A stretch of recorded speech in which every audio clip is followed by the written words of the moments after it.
Camille. Don't take care. Hope to see you never. Cabs are here! Dude, stop acting like you're the number one guy in this group, man. I'm the number one guy in this group. Things are about to get murderous. Okay, so here's my question. Has the Valley run its course? Because we have now watched 2 seasons of what might be the least likable cast of characters we have ever seen on TV.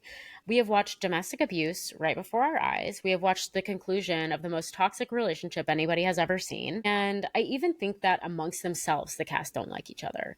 They seem to think Jesse and Danny are annoying. I think in real life, those 2 people are annoying. And as fans, we have spoken. We don't like Jax. We don't like Janet. We don't like Jason. Jasmine is iffy. And yeah, I mean, we've got a few redeeming characters left, but what does this cast even look like when there's such a divide and so much hatred and animosity and ugliness between all of them? So we are getting into the 3-part Valley reunion today. It's going to be a doozy. We saved it for 1 episode. This is Confessionals and Congressionals. My name is Lauren. I'm Cassie. And we've got 3 episodes coming out this week because it's been a big pop culture week. So we were wanting to do this as 1 big episode. And then we also have a big episode coming out hopefully tomorrow, maybe Friday, depending on how quickly we can get it edited, on our baby girl. Yes, Taylor Swift. Taylor Swift. So I woke up at like 1 a.m. with a text from my son saying, "Hey mom, I know you're asleep, but you should know there's a countdown on Taylor Swift's website." And so I immediately logged on. And so we see that she is going to be a guest on the Heights podcast, which is her boyfriend, Travis Kelce's podcast. Have you heard of him? I mean, a little bit here and I think he plays football, maybe. Yeah. And she is announcing TS12. Taylor Swift's new album is coming out. We don't have a release date yet, but we have theories. There were a lot of Easter eggs just in the little clip that we got of her. It was like 7 seconds. It was like 7 seconds, but there was so much. Everything was different and everything was intentional. So there's a ton of Easter eggs in here. We see 4 what looks like almost like little album boxes in different colors that say TS, which could just mean we're going to have 4 variations of the album. It's like, it does mean something. It does mean what something. It means. Yeah. Yes. There's a lot of talk that she's going to announce more than just the album. Because we know she's announced, she's already said it's a new album. We haven't seen the cover yet. But there's a lot of talk that she could announce something else. My current theory is that if there is more to it, I think it will be the Eras Tour documentary, which we all know is coming. We can bleep that out. So that is my theory. Okay. On what could be the additional piece. We'll see.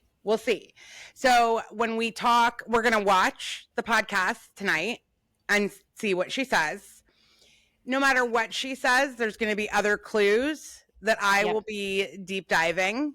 And then we're going to get into it all tomorrow, both what she announces and what other clues we see coming. And we're already talking about making sure that we are able to get some time away from our family and work. So we might be able to do like live listen the night that it comes out. Yes, depending on when that happens. Yes, because I've always wanted to do that. I think it would be so fun. Yep. And, just like whoever is free, we'll all hop on YouTube together. We'll listen together. I will never, ever give away a leak because it happens. And a true Swiftie never gives away the leaks. Nope. The only thing I'll say is that there are rumors that there could be a song about Blake Lively. I know. I heard those rumors too. And I heard the lyrics and I'm like, girl, that's not Taylor Swift's lyrics. I'm sorry. I think I know what you're thinking of, and I think that is fake. But I do think it's possible we're going to see something that could reference it. I bet we will too, or at least something that is what's the word? Like subtle enough that you can fill in the blanks and assume it's about Blake Lively, because that's how she does things. Like she will make a song that seems like it must be about that, even if it's not, so that we think it is, so that people talk about it and we know that that's coming. Yes, and I'll leave you with this, which just filled me with a little bit of joy, is that the new album is called The Life of a Showgirl. And when you go to Spotify and type in The Life of, Yeah. it is now popping up above Kanye West's album, where he had The Life of Ye. She has now overtaken that spot when you type in The Life of, which... Okay, I love that. And I love our shady bitch, Yep. Taylor Swift. Yep. I also love that you just said ye. Yeah. It's yay. Oh, is it? That's how much I know. I know. And you have like a teenage son It's who's obsessed. really into music. So I'm surprised that you don't know it's yay. He's super obsessed with Kanye. No. Right. And it would make sense that it's yay now that I say Kanye. Yeah. It's just stupid. No, it is. I completely agree with you. It is stupid. He's a So, stupid person. That's what you I don't know got. if he's a stupid person, but he's mentally unwell person who does weird, erratic things. I would agree with that 100%. Yeah. Great. Well, I can't wait for that. We also have, of course, our challenge recap coming this week. So challenge season 41, episode 3. I have started watching The Battle of the Exes 2. I don't remember which season that is, but I think it was filmed in 2012. Okay. And it's got CT, it's got Johnny Bananas, it's got some other people that are on the season. That's what I like to think of. This is one of the seasons with D. That's her name, right? CT and D. DM, yes. Yeah. Yeah. And so I wanted to see like the origin story of some of these people and just see them in another season. And I was unfortunately, disappointed to find that Johnny Bananas has unfortunately gotten hotter since he was young, which is incredibly annoying considering that I had to ruin it for myself and go and look up his political affiliations. And of course, he's been to Mar-a-Lago. And I'm like, okay, because I was 2 seconds away from buying a Bananas t-shirt and wearing it on this podcast next week. And then I saw that and I'm like, dude, you just ruined it for me. Like, I guess we're not going to get married. I mean, I'm married to your brother and everything, but I was thinking about making a move. No, it's a no. And I know when we recorded before, I said that there was that season where he bullied Cara Maria, and I went back and watched, and I was wrong. It was when he bullied Evelyn. Yeah. But I think if you watched that season and who Evelyn is as a person and what she's going through and how he treats her, Yeah. I don't know that you'd be able to see him the same way. I totally believe that. I had a lot of people in my comments because I made a TikTok about it, I think on our page. I took a clip from a previous podcast episode. And, the people are split. No, they're not split. It's 90% people saying, yeah, he's always been hot. He is a very hot person. And then like 10% saying, yeah, but he's such an asshole. And the way that he treats people ruins it. And I was like, okay, you guys have to give me a little grace because I haven't seen him do anything bad, really. And not that that's a good excuse, but just in terms of like ruining the attraction for me, it hasn't yet. But all I had to see is him celebrating walking into Mar-a-Lago, and that's all I had to see. I'm off the train, but I might still have the like little warm fuzzies when I see his face appear because he does just have like big dick energy. I don't know how else to describe it. Yeah, I mean, I'm sure it's not, but yes, he has the energy. Gym, so it's not. Right. Yeah. No, I totally understand. So hopefully we will bring you over to the right side of things. CT was also really cute. CT was also cute. Go. Yeah, so CT was also really cute back then. I was pleasantly surprised. He had very broad shoulders.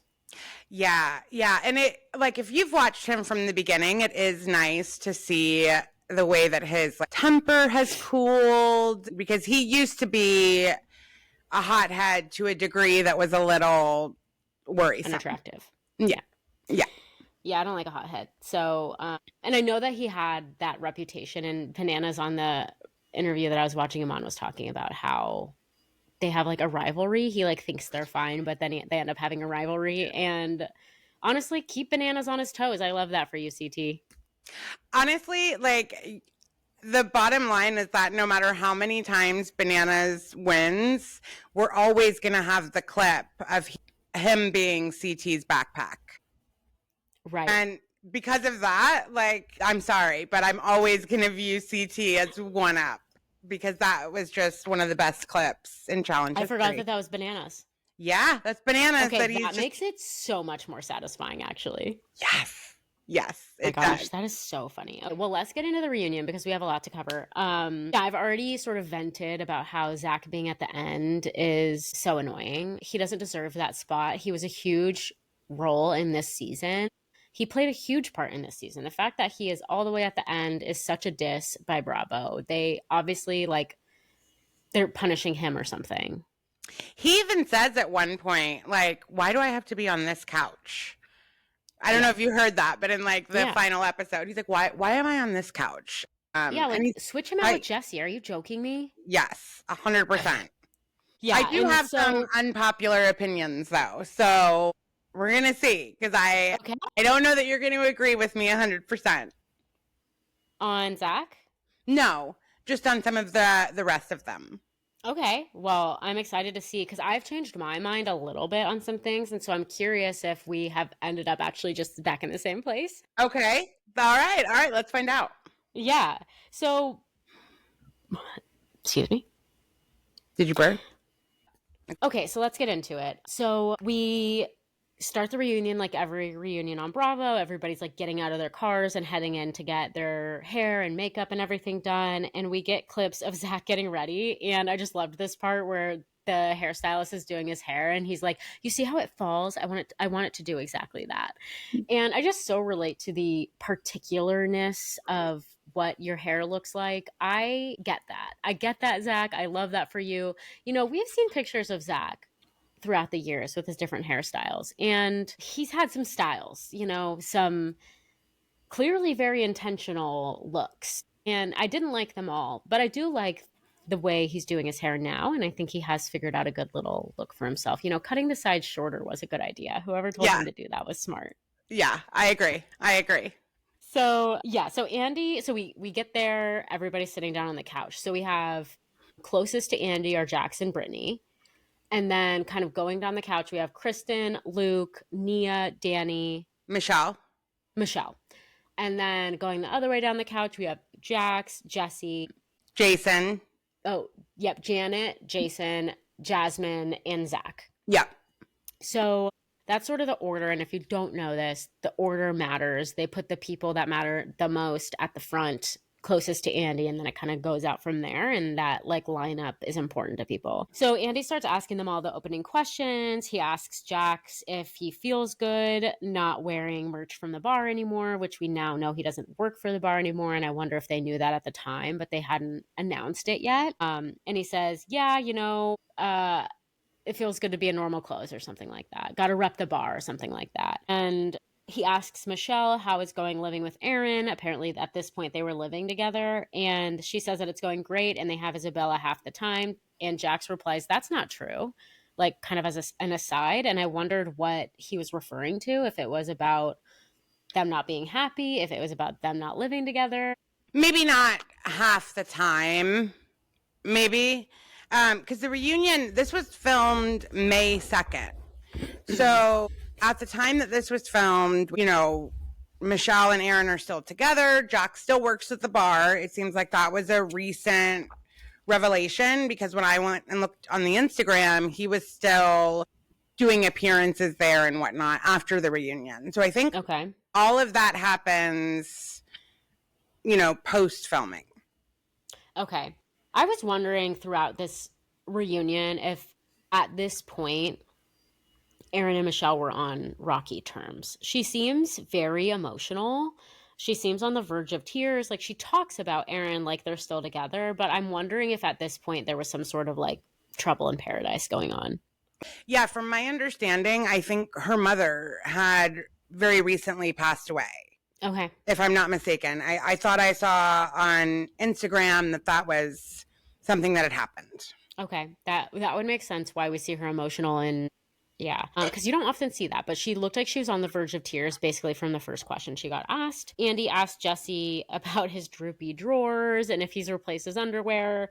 He asked Kristen how she's feeling because she's very pregnant. And he asked Danny and Nia about the 4 under 4 thing. And Jax rolls his eyes when Danny says 4 under 4.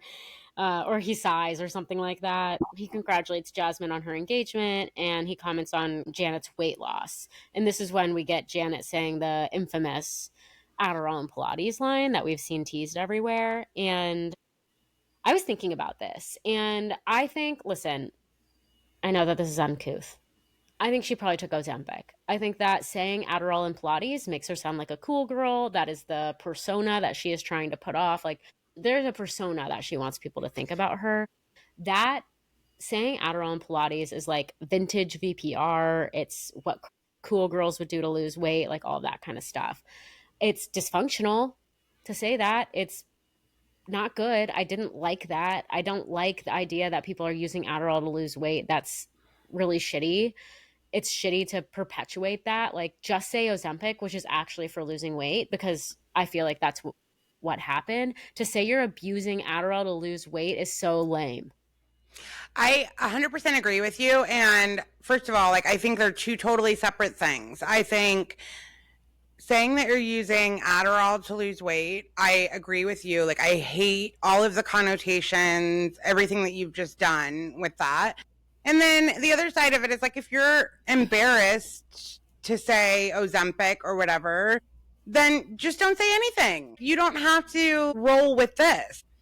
Yeah, I didn't care for that at all. Because there are people that have ADHD, you know, like one of my kids, and I can assure you that the medication is not used for any other reason than, like, she needs it to focus. And I don't like that there's this narrative. So that, what does that mean? The older that she gets, people will assume she's taking it for that. You know what I mean? Like, I thought that was gross. I know that this has been the status quo forever, but I'm just so tired of people abusing their bodies to look a specific way. I'm also pissed off when people are taking steroids to get huge. And it's like, the point of working out a lot is to make your body strong and to feel good and to, like, you know, yeah, maybe part of it is for vanity purposes, but when you're literally like gonna have a heart attack at 52 because you've been taking steroids to look buff, like, that is so gross to me. And it's the same thing with this. Yeah, and I also, like, I'm someone who's taken injectables for weight loss, not Ozempic, but one that's like that. And I've lost 60 pounds and I still have more to lose. And I took it because I couldn't run around in the backyard with my daughter without getting winded, right? Like, and so when I see people that, it's hard when I see someone that's like maybe got 10 pounds to lose before they're skinny.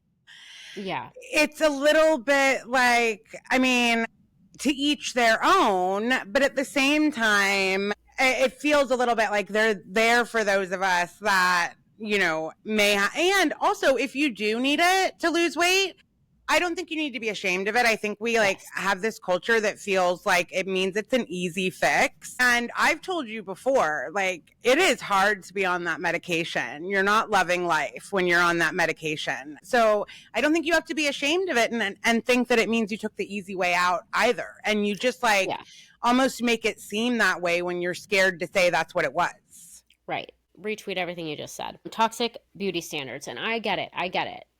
But you have to think before you say things on TV when you have an influence. And also, I'm sorry, but also when I think you're a mom, like I really feel that gives you a different obligation too. Because I think of the way that I hear my daughters talk about themselves or whatever, and it makes me much more conscious of how I'm talking. And when we're talking about what we eat, we're talking about what makes us feel good, not what makes us skinny. Yeah. You know, like, so even more so. Yep. Yeah. So Kristen starts off by apologizing to Janet, and she says that she would, you know, in the scene, she was like, I'll knock her ass out. She was like really mad. So she starts off by saying, like, I'm sorry for saying that. I'm sorry for calling you a fan. I was really upset. It was, you know, not a good look. I remember saying it and then turning to Luke and being like, was that crazy? And he was like, yeah, kind of. And she was like, that's when I knew that I probably took it too far, and basically like, I'm sorry. And she seems to accept her apology, although it seems like nobody on this cast ever actually accepts each other's apologies. They just keep rehashing the same things over and over again, which is so annoying. But for now, it seems like she's accepted her apology.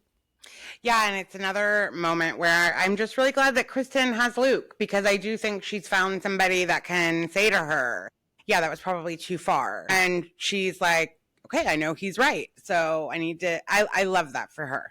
Yeah, it's the same thing with Danny and Nia, where like they're looking out for each other's image in a way that you can't look out for your own image because you can't be objective about yourself.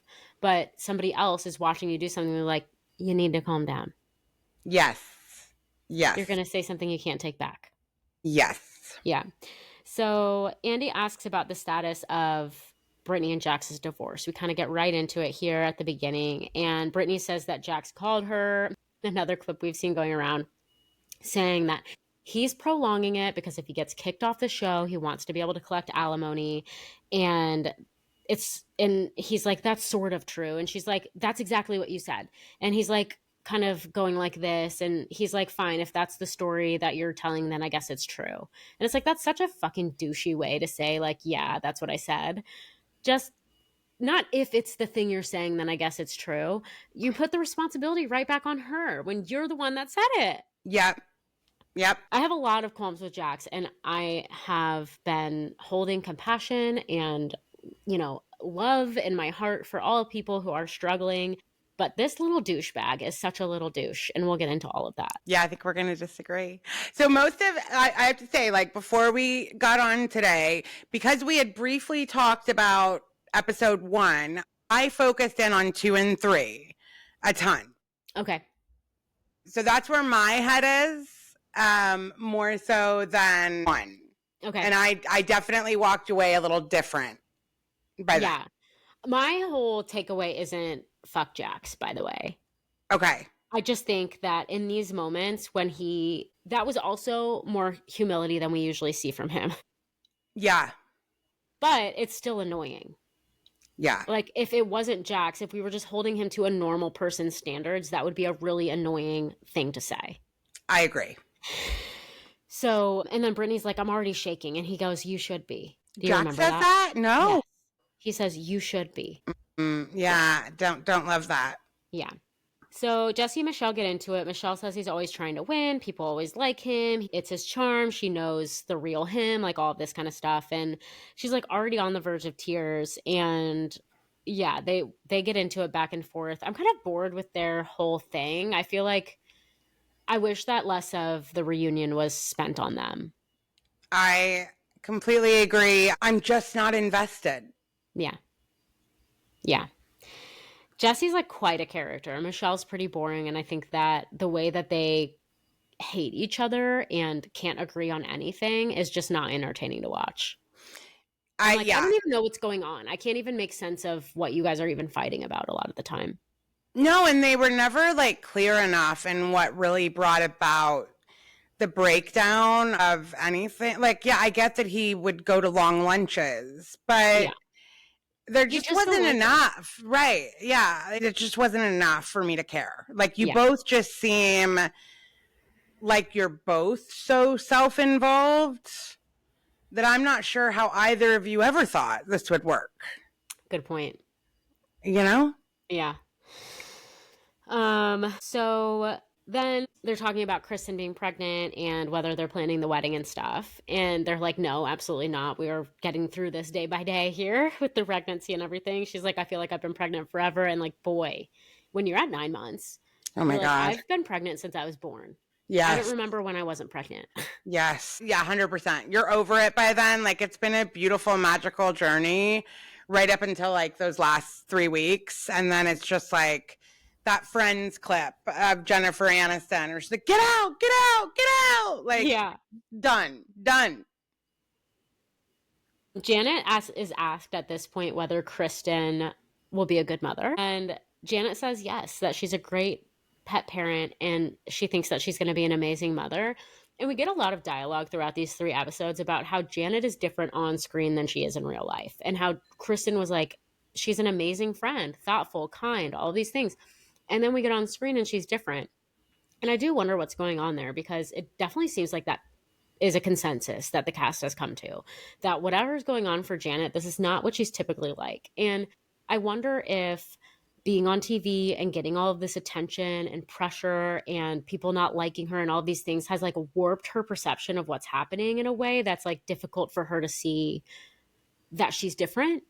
And maybe with some time and space from this show, God willing, she'll be able to see how shitty she was.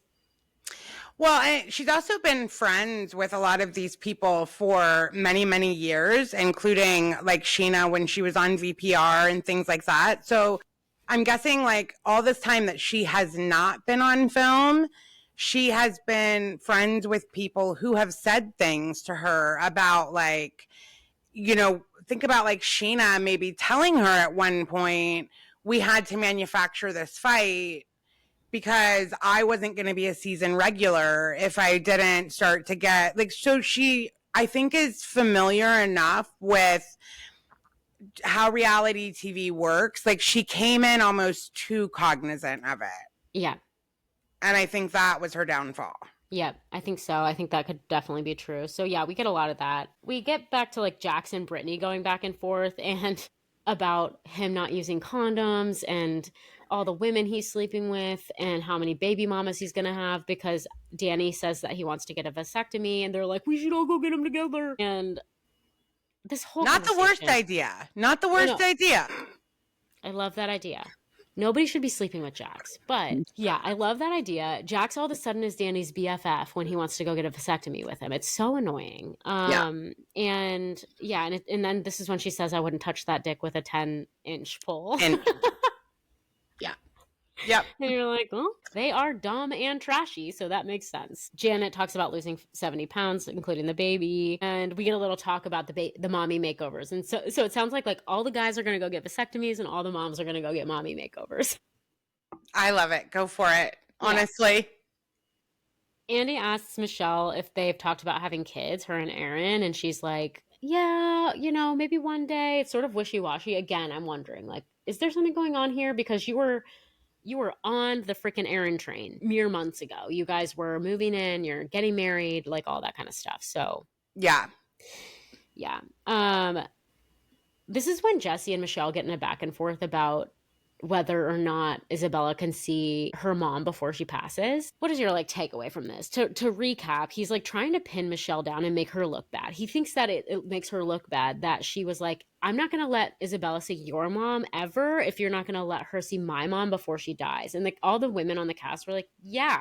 Well, again, and we talked about this a little bit before, where my thing is just I don't understand why it's just one of those things when you're in the middle of it and emotions are high, because you could step back and be like, okay, well, there's no universe where you're going to be able to enforce that. Obviously, Isabella is going to see my mom at some point in her life. You're not going to be able to make it so that she doesn't. So yeah, that's kind of the mature stand to take. And that's also how I kind of feel about, even with Michelle, it's she could have taken Isabella during her time. She was going to do it for a full week, so it would also be his time.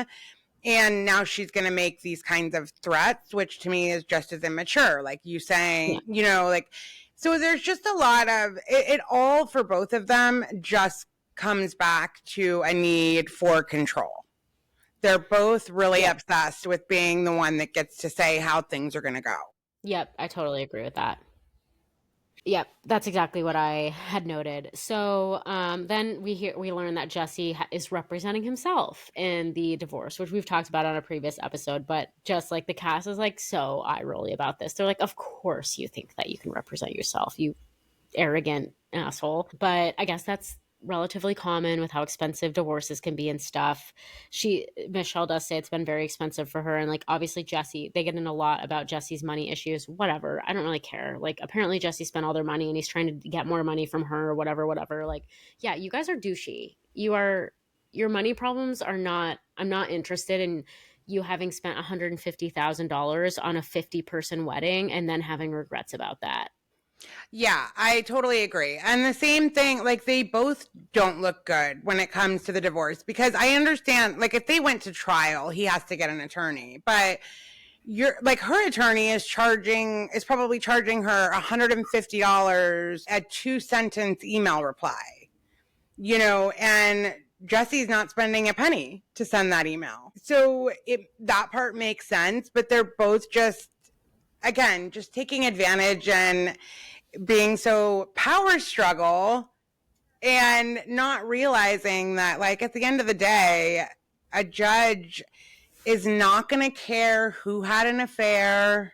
He's not going to care who spent more, and he's just not. It's just going to look at numbers and be like, I'd like to have the kid at both houses about equal amount of time. I'd like you guys to split your debts about equally. Like, you're paying all this money, and that's where it will end. Yeah. Yeah. Just dumb. Okay, so they get into Jesse introducing Isabella to his girlfriend that he had been dating a month. Yeah. And he's like, well, yeah, we were dating a month and she was seeing Isabella all the time. And it's like, a month? How long have you known this person? Did you meet her a month ago? Did you know each other before? And later on in I don't know which part it is, but he talks about how Michelle's like, oh, she's still married or whatever. And he says she hasn't been married for 25 years. And I'm like, how old is this lady? I will say that when I was there was a point where when my husband and I got engaged, we were in our 30s, and he sat me down and told me, like, I'm married. And he had been married for like 18 years. He had gotten married to his high school sweetheart right before he joined the army. And they were together for like 6 months.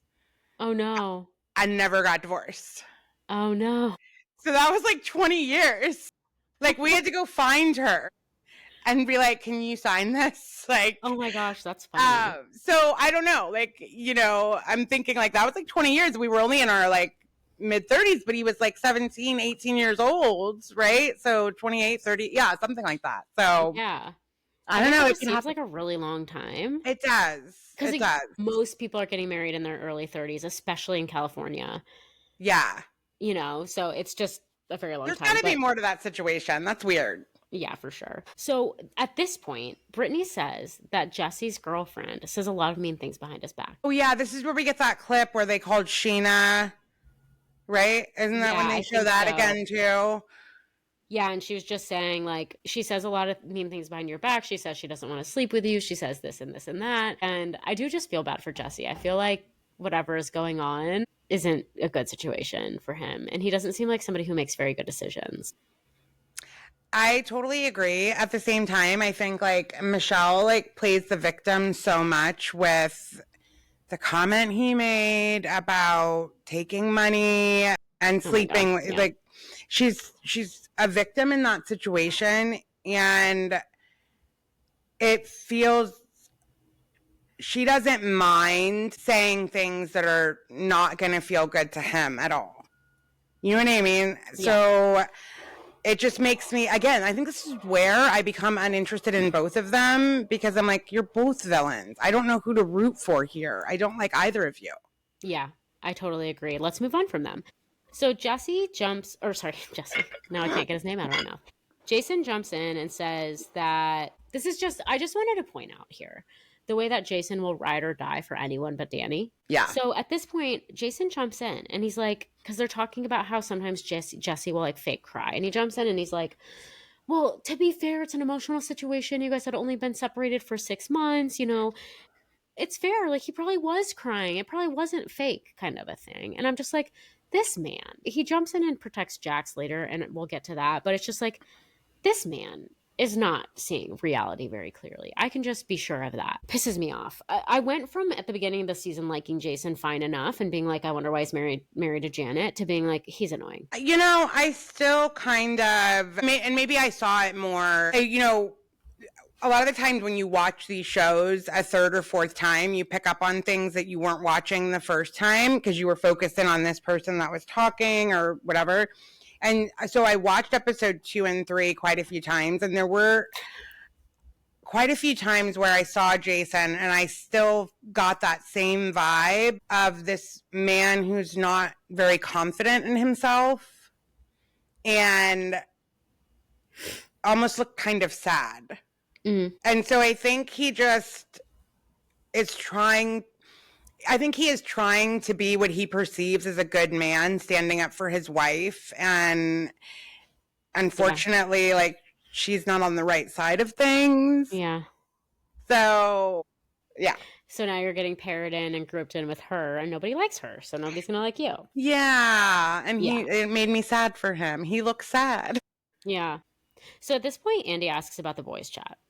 And it evidently started at Schwartz's wedding, and that's just so annoying. They were like, yeah, so that we could talk to each other because we were all like in different houses. And I'm like, you little slimy little douchebags. We're at Schwartz's wedding, a day that should be nice, happy, full of love, being little douchebags. I just know you were. And we know they were doing drugs on that day, and we know they were like super fucked up, and it's just annoying. They're all man children, and the fact that any of them convinced anyone to marry them is beyond me. I fully agree. And I'm just going to say, I truly do not know many guys that are actually in chats like this. No, I don't. At this either. age. At this age. Yeah. I think that's part of what's actually sort of interesting about these shows is like when these guys move to LA and get on TV, they do have arrested development. And I think the same thing happens to male celebrities like Leonardo DiCaprio and all these people that like they will not stop dating women that are 23. And I think part of that is because they feel like they're 23. Yes. I 100% agree, because a lot of the behavior that we see, I don't think would be as annoying if they were 22. Right. You'd be like, well, he's 22. Right. You're supposed to be an idiot. But at 40, no excuse. A little bit before this, something that I didn't mention was Jax says that at this point in time, he's still going to therapy. And Brittany has since said that he doesn't go to therapy anymore. I don't know what's true and what's not. But at this point, Jax says he's still going to therapy. And in a minute, I want to share a clip of a reality TV producer on TikTok who's been like talking about behind the scenes stuff. Have I sent you any of her videos? Yes. Okay, so Liv, we'll play a clip and then we will like link the video so everybody can go watch all of her content. It's so good. So she's an ex-reality TV producer. And anyway, one thing that she said is that when they do this flashback of Jax at all of his different therapists throughout the years, and she said that these were for sure real therapists, that those are real therapists, that they signed releases to be on TV. They wouldn't pose that or set it up, I guess. There was one that did, that it was verified from some of the producers from the show, like Alice Baskin or whatever. She did like drink at a bar and start talking about being Jax's therapist. Yeah, I heard about that. I've wondered which one it was. Yeah, and he like, that's the big excuse that he always has for why it's so hard for him with therapists. And he always says like, you know, all the problems I've had. And everybody's like, yeah, the one time. Yeah. That it's not all the time, but that's the narrative he's told himself. I know. And that is like, as a therapist, like that is so frustrating when therapists are flippant or careless about things, because it can ruin trust of someone forever in the therapy process. That happens a lot. It's not just Jax, although I do think he is just using that as an excuse because he doesn't want to go. Yeah. But yeah, it is. There are a lot of shitty therapists. And there are a lot of people that act unethically, and you do just have to like, you have to brush it off and try again if you don't have a good experience. Yeah. Yeah. So then back to the boys chat. So Danny then gets called out, you know, in the season he gets called out because he like broke the rule of talking about the boys chat. And we get the scene with him and Luke on the couch, and the camera's like kind of sitting low, and Danny is whispering to Luke saying, you know, I heard Michelle slept with someone for $1,500 or whatever. And according to this reality TV producer, she believes that he didn't know. So I'm going to play a little clip of that really quick. Okay. And while you're pulling that up, remember when we first watched this, I said my theory was that I believed that Luke brought it up and that they had refilmed. Cameras got Luke saying, Danny told me blah, blah, this was said in the boys chat. And then producers said, we need to get that on film. Danny telling him that. So we're going to need you guys to film that. Because I have heard they've done that before. No, I think they've done that. I think let's play this clip and then we can debate what we think happened. So this is the clip.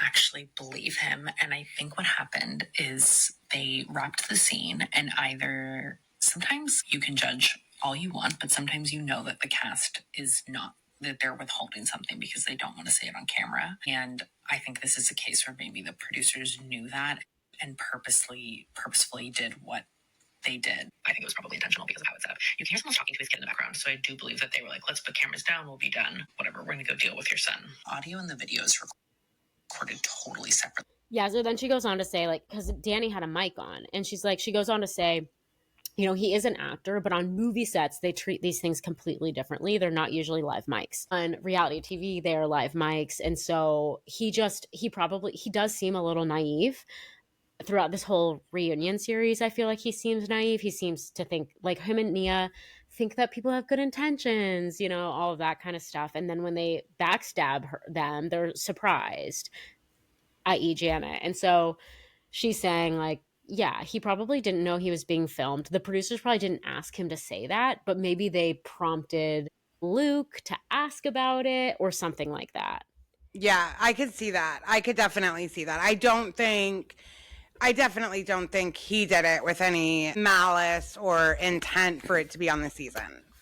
Yeah, totally. So yeah, poor Danny. He just can't help himself.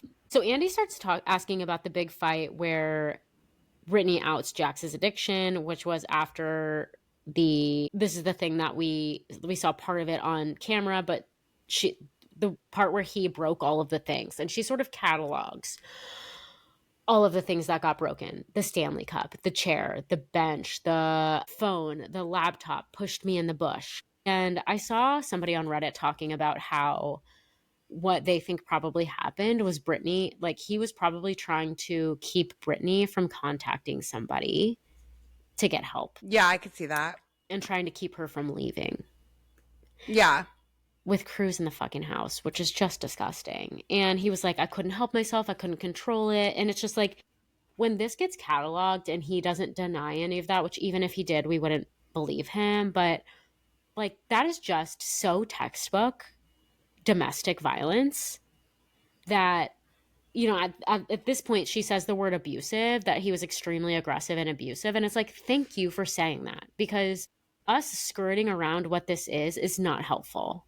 Yeah, I agree. So they talk about her on Watch What Happens Live saying that, like, rating him badly in bed, and it's just like so tacky. I find it to be so tacky. And Jax was like, I pushed my wife away. I did everything in my power to make her leave me. I caused so much pain and so much drama over the years. When it really started to get bad was when I lost my job at Vanderpump. And listen, I think that these few sentences, as, you know, he is acknowledging his part. And as small of a step as that might seem, I do think it's a step in his growth. It's still not constructive, really, because he immediately is like bringing up the Vanderpump thing, I think, to be like, please don't fire me. Yeah, 100%. That was, I think, the intention there. Yeah. Yeah, I mean, we're going to get into it more with the next 2 episodes, but I really thought this was one of the best ways I've ever seen Jax conduct himself. And I'm almost annoyed with the Reddit hate, because I'm almost like, do you want him to, like, not exist anymore? Or do you want to acknowledge steps and attempts being made? Yeah. You know, like, if you don't celebrate any of it, then I don't know. What do you want? Yeah, I think I agree with that. It's like, are we going to allow him to evolve? But also, he has promised that he's going to evolve forever and never has. So I do understand why people are skeptical. People still think he's lying. People think he's just gotten better at pretending to be sorry and all of those kinds of things. So it is just going to take time. Hopefully, with time, he will slowly but surely get better and better and be able to actually show humility and guilt appropriate guilt and all that kind of stuff. But I agree with you. Like people are very triggered by him. They're sick of him. They don't want to see him anymore. Yeah. You heard so little from Jax on episode 2 and 3, and that is so unlike Jax. Yeah. You know, he shut up and let attention be other places, and I felt there was truth when he, you know, just cried and said, like, what else can I say? What do you want me to do? I'm sorry. You're right. I'm messed up. And I've caused a lot of pain, and I've caused a lot, like he acknowledges that. Yeah. And there is a part of me that it's like, do you want him to bleed? What are you looking for? Like, that is literally all he can do is say he's sorry, own it, and then shut up. Yep. And I thought he did a pretty good job of that. Yep. I think so too. I mean, I also think people don't totally know. I made a TikTok about how, like, for a narcissist, this progress is going to be very slow and subtle. It's going to be these tiny moments of like, yeah, I was awful to them. I hurt them. It's like that. Jax doesn't say that. Right. He immediately justifies it. Right. Usually. Yeah. So I do think that that's progress. I agree with you. It doesn't mean that I think that he's great and Brittany's wrong and he's all fixed now. That's not what I mean at all. I just mean I see a little bit of growth, and I was impressed by how much he shut up. So. Yeah. Yep. Brittany says she has full custody of Cruz, and that as long as he keeps passing his drug tests, he's allowed to see Cruz for like a couple, you know, these specific days and times. And Andy asked Jax about why he decided to seek treatment, which, did he decide to seek treatment? Not really. But he says, for many reasons, my job was on the line for one. And I'm like, that's all you got to say. Yep. We know that that's the reason. And then he's like, also for my son. And this is, I think, when Zach like rolls his eyes and he's like, he always, have you guys noticed that he always says his son? He like whispers to Jasmine and we kind of get it under the mic. He always says his son. That's a sign of a narcissist. Yes. I saw that too. And I'm like, he's watching our podcast. I know. Hi, Zach. Yeah. So Jax then says he's been sober for 156 days. Do you think so? That day, yes.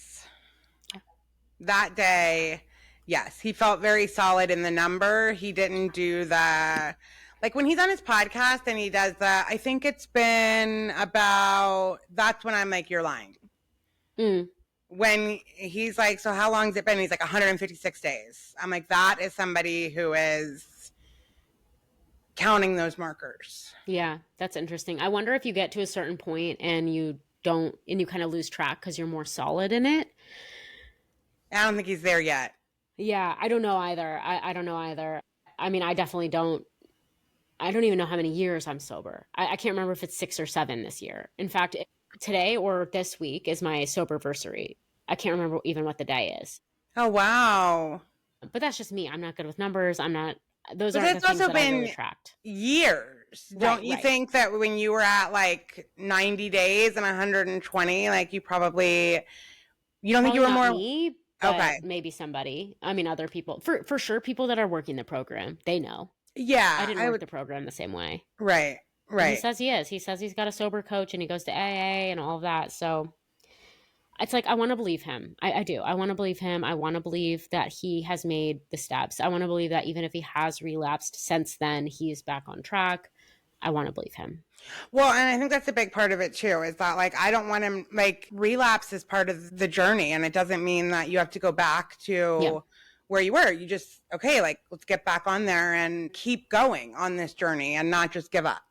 Yep. I totally agree with you. I feel like one of the downfalls of AA is the fact that you have to start over every time to day one again. And I just don't think that that's constructive for all people to feel like they have to start from scratch when they feel like they've gotten so far. If I had to start to day one again, I wouldn't. I mean, I would consider myself, if I drank today, I would consider myself sober for 7 years minus 1 day. Yes. 100%. Yeah. Then they talk about whether he's on steroids or not, and this man is definitely on steroids. I know he's on steroids because he immediately starts to deflect and be like, I want you to drug test me, I want you to do this, and starts to like go on that tangent, which I believe him that he wants that, but I also believe that he is on steroids. Yeah, I think that he could be the kind of person that has like convinced himself that he's just taking, like I said before, like a supplement or whatever, like, you know, met this doctor in the locker room of the gym that told him his hormones are off and he just need, you know, he could get himself to believe that. He will justify it in his mind. He will think of it as in the same category as weed. Yep. And he will move on with his life because it's not the problem. But like if you have an anger issue and you're pumping yourself with steroids, it's not going to be good, babe. Yep. Yeah. Then he talks about how, I'm like, Jax, please. When he talks about how Brittany, like he was never Brittany's type. And it's like, dude, come on. This is just when I started to notice that I've never seen Andy Cohen look annoyed. And he looks really annoyed with all of them in episode 2 and 3. Did you notice it too? I'm like, yeah, and he gives Jesse a slam down later that we'll get to that yes. I reveled in. And there were a couple times where like that is his attitude. Even here, when he's going back and forth with Jax and Brittany, he eventually is like, okay, like let's move on to Cruz and what's going on. You know, like he's just kind of had it with all of them for different reasons. Yeah. He's like, we are. He's like, we've done this so many freaking times. Yeah. It's just God. I'm tired. Jax says that Jax intentionally starts fights with Brittany when things are going well. And that he will text her on days when they're getting, and that Jax is like, yeah, I'll text her on days when we're getting along. And like, she's like, do you know how confusing that is for me? And I really feel bad for her. I feel bad for both of them because I do believe that he's confused. I do believe that he feels like he gets mixed messages from her. And I do believe that she obviously is very confused when she's trying to leave him and he keeps doing this thing where he's like, maybe I can change. And it's like, how many times do I have to fall for this before I have to just walk away, even though it's hard? And she gets really emotional about that. And this is when Jason jumps in and defends Jax and is like, well, he's only been, you know, I will say he's been abusing drugs for 20 years and it's going to take a while for his, you know, brain to get back. And it's just like, shut the fuck up, Jason. Like, you're accusing Danny of being an alcoholic, seriously, having a drinking problem, and you're defending Jax's behavior right now? Yeah. Yeah. And there, even if you wanted to like kind of not be like a Jax apologist, but if you wanted to try to explain kind of like I was just doing where it's like, I'm not saying he's perfect, but I am saying that it's going to take a while and there's been steps. He could have said it in a way that didn't make it sound so much like, so Brittany, you should give him some room. You know what I mean? Like no, Brittany, I don't want you to give him any room. I want you to move on with your life, sweetheart, because you deserve better than this. But I can understand why it's going to take Jax a while because he has been a drug addict for a long time. And you know what I mean? Like it just came off like he was almost trying to put Brittany down for not giving Jax more room. Yeah, I mean, it's just like he has all of the patience in the world for Jax, but Danny is somehow like a sexual assaulter. I know. It's not that I disagree with what Jason said. I agree. It will take a while for his brain to get back to normal. I don't believe that he has bipolar disorder. I'm sure that his mind has been really fucked up by using a bunch of drugs for 25 years or whatever. Yep. But I think it's annoying that Jason, out of all of the people on this stage, is the one defending him when he comes so hard for Danny. I just can't stand it. Well, and I wonder too if it's just like one of those things where because Janet is so on the outs with everybody, and so is that just like the byproduct of that is Jason is as well, that you're going to defend like whoever might still have your back. Yes, probably. Yeah. You know, I really think that him and Janet are so caught in all of the emotions that they really are not seeing things clearly. I totally agree. We are back from a short break. I'm wearing a different shirt, although basically the same shirt. My hair is up, but I am disappointed that my boss noticed my shirt and thought about me, and you did not. She saw me. We had a meeting this afternoon, and she goes, I know you're wearing that shirt because of Taylor. And I was like, oh my God, you noticed. And she's like, of course I noticed, Cassie. I'm not even surprised a little bit. That's really sweet that she noticed. That isn't really the orange that she used, so it didn't really register for me. I understand. I feel like it's close, as is like my lip gloss. Like I'm leaning into the era. I'm ready. We're taking orange back. Yes, 100%. I love that. Yeah. Okay, so let's get back into it.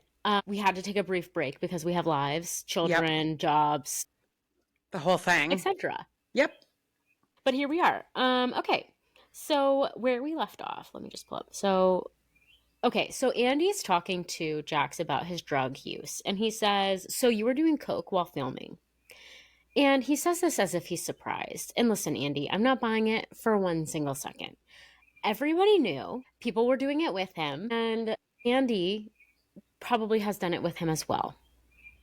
Yeah, I mean, I wouldn't speculate that far, but I would say that when he says, obviously production didn't know, that I feel confident that Jax is very aware that production did know, and that is him protecting the show and his own career. Right. It's him protecting them to protect him. Exactly. Yeah. Yeah, but I will say the blind items about Andy Cohen allude to quite a bit of drug use. And I have coke specifically. I have seen that. Seen that. Yeah. Yeah. So yeah, Andy, we're not buying it, babe. We're not buying the naivete, okay? Annie asks him what he thought when he watched himself back because he hadn't watched a lot of the seasons, and now I guess he's gone back and watched some of it. And he was like, I was sweaty, I was gross, blah, blah, blah. And Brittany goes, you might feel that way now, but you always loved yourself. That is true. Was that good? That was really good. Yeah. That was really good.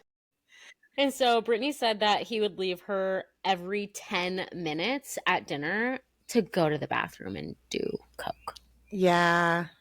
That is a sad, dark existence. It is. It is. But the one thing that I noticed during this entire second episode, though, is that, like, I've never seen Jax just take it. Yeah. When that kind of criticism is launched his way or that kind of observation, he always has something to say about what you did or what they did and I never saw that. He just sat there and took it and kept saying, you're right, and I'm sorry, and that was not okay. There almost hit a point where I was uncomfortable with.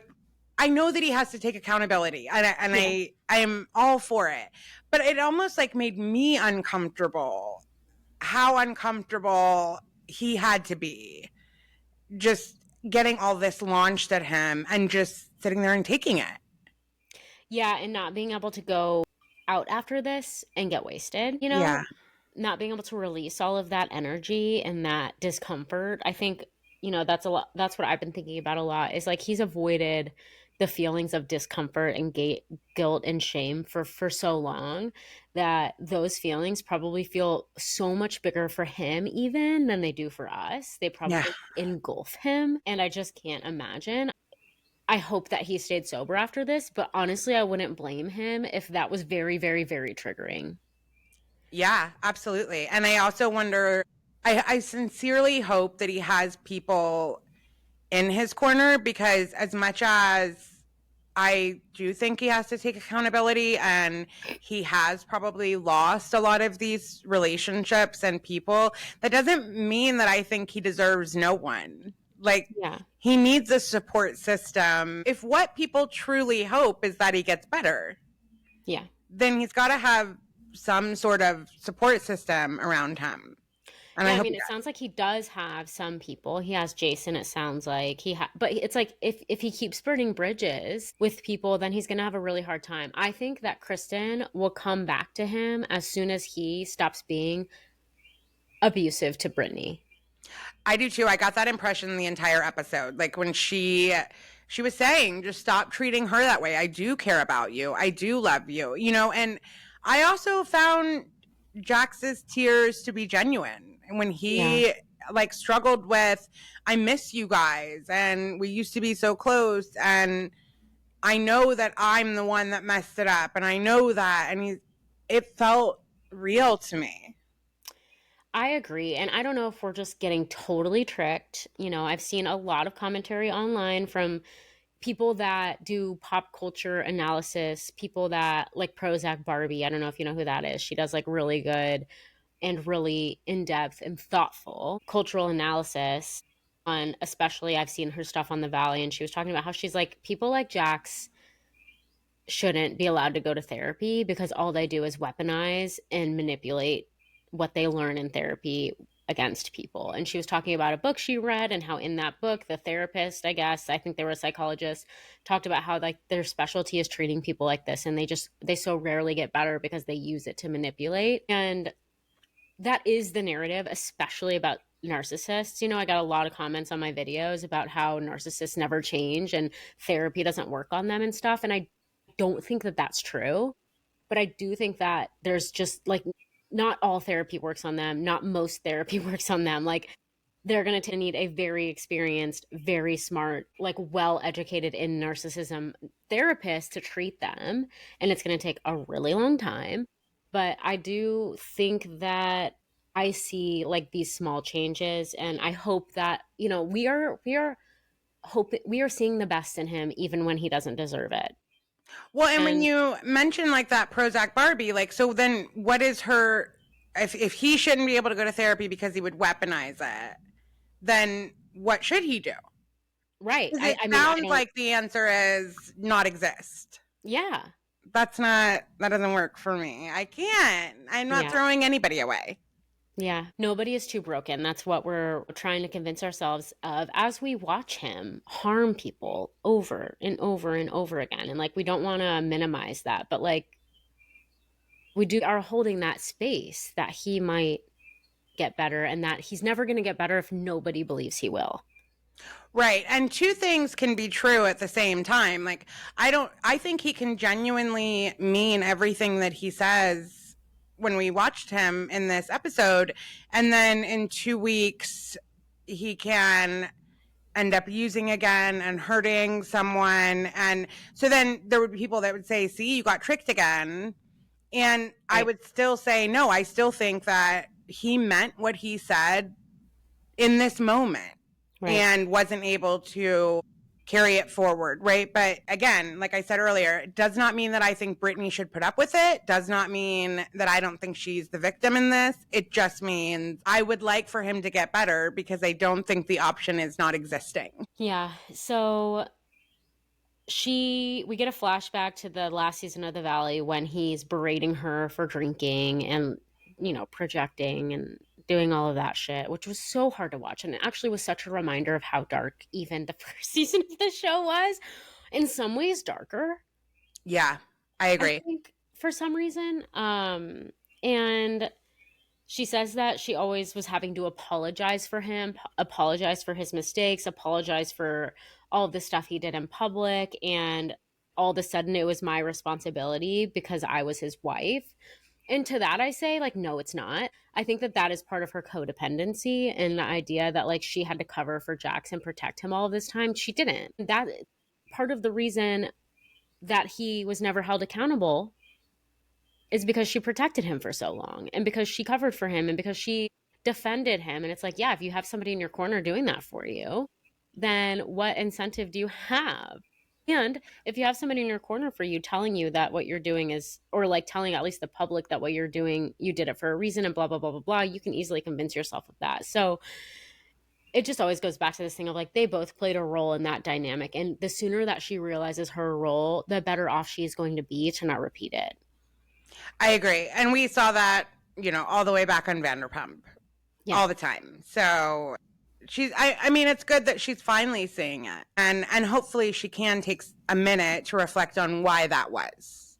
Yeah. And they talk about how he got diagnosed with bipolar a long time ago and wasn't taking his medication and stuff. And he talks about needing control, and he says that a lot. He obviously, like, somebody has pointed that out to him in therapy or something, and he has taken it and like he's using it a little bit as a shield and as an excuse. And he's like, I don't know why. And it's like, okay, well, that's, we're going to continue on with that line of thinking. Knowing you have control is not the end result. The end result is not knowing. The end result is then figuring out how to change it, figuring out where it comes from and all of that. And Kristen is like, go to your therapist and be like, give me tools. Give me 3 things I can do. And she's like, come to me. And he's like, you hate me, you guys, and that's when he goes on the whole thing about how, I didn't get to go to your baby shower. You know how hurtful that is. I want to be involved with you guys. I miss it. And on one hand, I am like, yeah, I can tell that he means that. He really is lonely. And I'm sure that the absence of attention and people in his life feels like a huge void. And I'm not surprised at all that he has a different girl over every night to start to like feel a little bit of something. But also, these are the consequences of your own actions. Yeah, I agree. I'm not really sure where I stand on the I'm not really sure the bipolar medication thing, because I totally agree when Brittany says, you try to say when you go off on me that it's because you forgot to take your medication that day, and that's not how bipolar medication works. And I don't know enough about it, but I do have a loved one that does have bipolar, and I know she does not feel well. Her behavior doesn't change, but she does not feel well if she skips a day of her medicine. So then I was like, I don't know, maybe it's possible it makes him feel a little off, but I understand what they're saying too. Just that's something that stabilizes you over time, and it shouldn't cause an outburst if you skip one dose. Right. It's not managing your temper. Right. That's not what bipolar is. I think that's like such a frustrating misconception about bipolar. Bipolar isn't having a temper. Bipolar is like long periods of depression followed by long period or like semi-long periods of mania. Like, it's not the same thing as having a temper. And so, yeah, I mean, and they all clearly understand that. He doesn't. I think that's very interesting that he does not understand that. I also am never going to like diagnose someone because I know so little, but I think just having close relationships with, loved ones that have bipolar, I just don't get that off of Jax, just from what I've seen. I agree. Yeah. Of bipolar. I mean, unless there's a lot that we don't know. I think he definitely has depression. I think he definitely has anxiety. I think he potentially has some complex trauma. All of that stuff combined with addiction and a narcissistic personality disorder is going to cause you quite a bit of instability. Yeah, and I think it's probably very hard to pinpoint what it is when you're doing coke and drinking. Yeah. I feel like we need some time away from that before we can really figure out what's going on. Yeah. And actually, bipolar is really often misdiagnosed. I have had a lot of clients who come in who are not bipolar, who have been diagnosed with bipolar kind of on a whim so that they can get them on some sort of medicine, some sort of stabilizer. It's like almost an excuse to be able to like, okay, we need to medicate you. So here's the thing we're going to give you, which is, in my opinion, incredibly reckless. Like, having a bipolar diagnosis is not a light thing. It follows you around and, it's a whole thing. So, yeah, anyway, we could go on and on. But, somebody who probably has bipolar and who is currently in mania is our good friend Kelly Wolf. That is what mania looks like. We have never seen Jax in like states of like weeks and weeks, months and months of prolonged delusional behavior, like that kind of thing. Right. He's just reckless. He doesn't give a shit about anyone. He doesn't care about anybody but himself. And so that causes him to be really unstable and unpredictable. That's not the same thing. Right. And I think he could probably be like really revved up sometimes, but also that's cocaine. Right. So Kristen is taking lots of deep breaths and like has tears in her eyes during this. She's watching Jax. She's watching Jax's cry for help. And she's like, I think she's probably thinking to herself, like, we've been here so many times and we just can't go here again until he's better. Yeah, I agree. And they've obviously known each other for a very long time, and nobody understands what they've been through the way that they both do. Go on this reality TV journey, just all of it. Both be villains in their own right. Both be fired online. be fired. Good point. Yeah. Yep. So that's got to So- be really hard. Yeah. Yeah. And look at Kristen. Like, that's how you make it out. But she's been in therapy for what, like 15 years? Yeah. Yeah. Then Andy asked Jason about Jax, and Jason is like, well, it looks to me like he's been taking full accountability. And once again, I'm just like, bitch, please, with this, Jason. Like, get the fuck off my screen with your hypocritical ass, like, illogical. How you're a lawyer, I don't know, because you don't make a good argument and you're not making sense. Yeah. Jax says that if he didn't go to rehab, he wouldn't be here. And then Andy kind of agrees, though, with Jason. He says he's taking more accountability than he's heard him take before. And I've seen people's takes online. People are so mad that Andy said this because they're like, he has said this in every reunion. Are you guys, like, are you serious? But I disagree. I disagree. Yes, he has said it in every reunion, but he is also not shut up. I've never heard him say he's sorry and not follow up with at least letting other people know what they did wrong or what so and so did. And or wouldn't any guy do this? yes, and that's not what he did. Like, he was fine with attention being away from him. He was willing to sit and have all this stuff lodged at him. I do think when people say that, I think that they're thinking of just the words. They're like, he's not saying anything that different. Yeah. As far as him just saying, I'm trying, I'm working on it. But you're not taking into account everything else where he's shutting up and he's listening. And all of those things are part of accountability too. Yep. Yeah, and he's not raging. Yeah. He's not raging. Yeah. Yeah. So then Andy looks at his cue card. And he goes, Jax, do you still love Brittany? He goes, if you love her, why do you hurt her? But again, Jax didn't try to think of anything cute to say. He didn't try, like, he just knew that there was no good answer and didn't want to say anything more about it.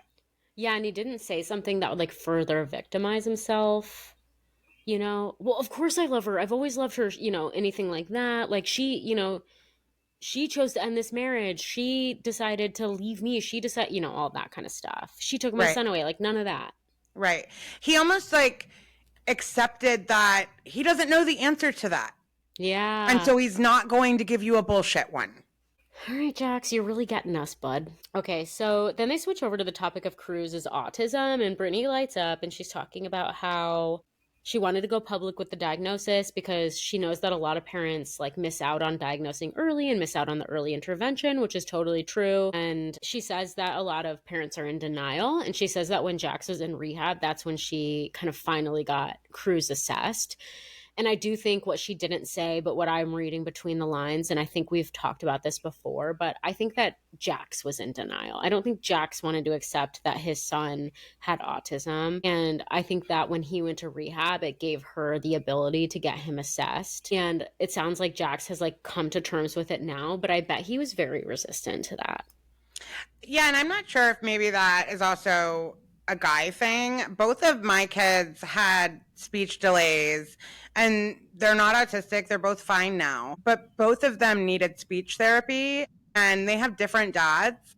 And both dads were, one of whom is my husband, just like, well, I'm sure she'll catch up. And probably both of them would have caught up, but they were significantly behind their peers, and we got them into speech therapy right away, and now they're fine. But, like, for me, it didn't feel weird to just say, okay, well, the doctor's saying they're behind enough that we should. But for guys, it almost is like, I don't know, just like, no, I don't want to admit there could be anything to look at. I don't know. It's weird. Yeah, I do think that there is something to that, and we can unpack that in a different podcast episode because we have so much to cover, but I do have thoughts. Fair enough. And I also think having narcissistic personality disorder and seeing your kid as a mirror of you would make it really hard to accept that. Yeah. That's my thoughts about him specifically. So, and then Jack says that Cruz is the only, he doesn't say the word Cruz, but he says you know, he's the only thing I've done right. And then Andy goes, oh, so are you pretty involved? And he goes, yeah, Brittany tells me everything. And it's like, yeah, he's not involved. And I know. to claim that he's done right with Cruz is an insane thing to say, considering the kind of father he has been so far. While holding compassion and empathy, he's been a shitty father. Abusing the mother of your child is being a shitty father. I don't think he meant raising Cruz. I think he meant creating Cruz is the one thing I've done right. No, I don't like that. I do believe that's what he meant. I do. He's like, my sperm did great. Correct. I believe that he's like, that's the one thing I've contributed to this world. Yeah. I just got the willies. Thinking about how he doesn't wear condoms with anyone. Ugh. Okay, so then Kristen has to get up suddenly to go to the bathroom because she's hella pregnant, and that was very cute. She like rushes away and is like, where's the bathroom? Where's the bathroom? And okay, so now we get to the Jesse and Michelle part. And I know we were like rolling our eyes because we don't want to talk about them anymore. So let's see. They're fighting about whether she cheated or not, which who fucking cares? I think none of us care. Yeah, it's like Jesse knows that she at least kissed somebody. That is cheating if we're gonna like characterize things. So let's just move on with our lives. Kristen does not even have her butt in the seat when Andy says, so when you said that she had a boyfriend for a year, who were you referring to? And so they talk about the boyfriend for a year thing, whatever, it doesn't matter. But it was funny that like he didn't even let her like sit down before he was berating her with questions. Yes. And then they turn to talking about Janet. And Kristen says it's a different Janet than she knew before filming. And Jesse jumps in and is like, I like Janet, but yeah, basically she's nosy as fuck. Like she gets into everybody's business that she doesn't belong in. And Zach confirms that. And then he does say that like, yeah, he apparently did say that he wanted her to miscarry to Brittany when he was blacked out drunk at the bar. And go ahead, because I bet we agree on whatever you're about to say. Well, he doesn't remember saying it. Like he's blackout drunk. So I still don't know. I still don't completely know the context of what was said. And maybe this is just where I struggle to believe that someone would actually say, I hope they miscarry. I don't know. But the other part of that is we've been there, done that. And so when Janet says, like, are you sorry for that? I was 100% on Andy's side when he was like, okay, well, he said he is sorry for it quite a few times now. Do you think you can ever move on? And I was like, thank you, God, because I'm not disagreeing. It shouldn't have been said if it was said. But I don't know. It just felt like either get over it or don't. Yeah, she always puts people in this position where she like wants them to apologize, but then when they apologize, they don't do it well enough. And so then she's like, no, I'm still mad at you because actually, remember that other thing you said? I'm mad about that too. And it's like, girl, either like accept people's apology or don't. There's something wrong with this group of people. Like I said before, I'm just like, I'm so annoyed. If you tell someone you accept their apology, then you have to then move forward as if you accepted it. If you don't want to accept it, that's fine. You guys don't have to fucking be friends. Yes.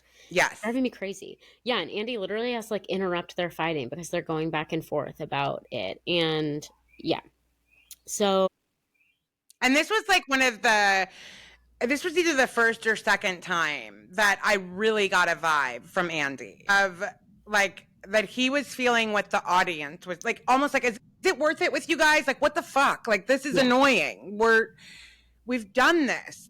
It just felt like he was feeling what we were feeling. And I was very grateful.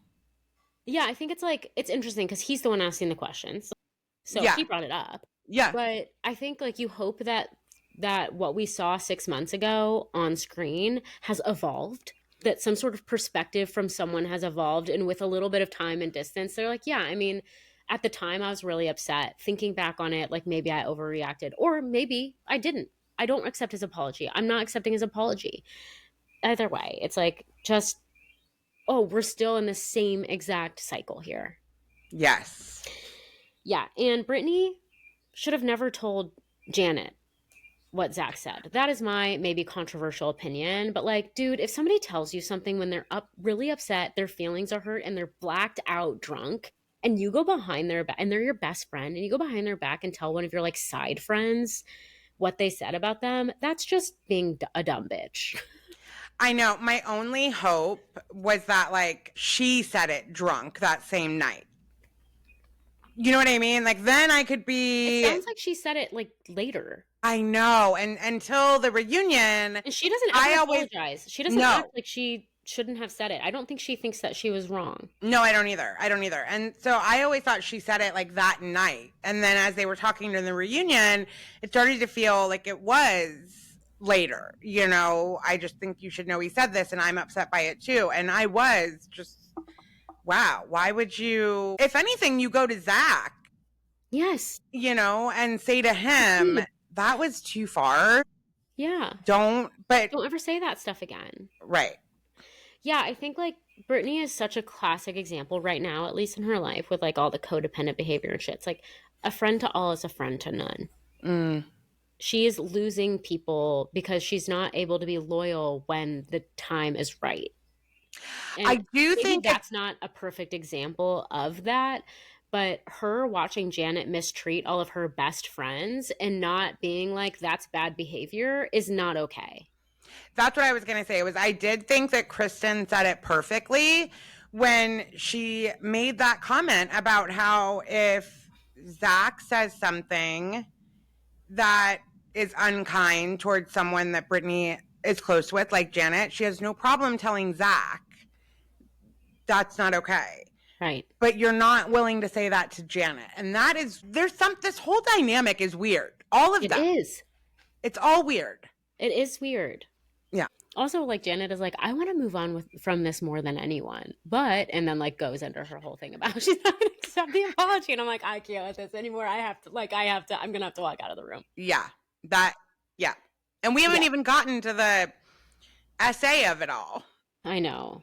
God. Okay. That was the most frustrating part of this whole thing. 1 million. I was fine if Andy was like, we've decided to cancel season 3. I was so annoyed at that part. Just God. Yeah.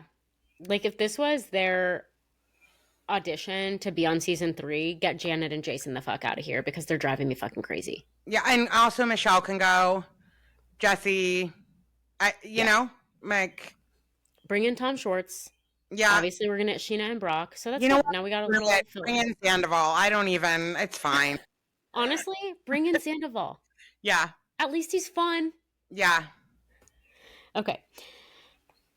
So one last thing that I found to be infuriating and such mean girl behavior and really just like solidifies for me how much I really, really don't like Janet. Janet apparently put up a birthday post for Brittany, and then when she found out that she was talking to Zach again, being friends with her lifelong friend that she's known since high school, she took the post down. Yep.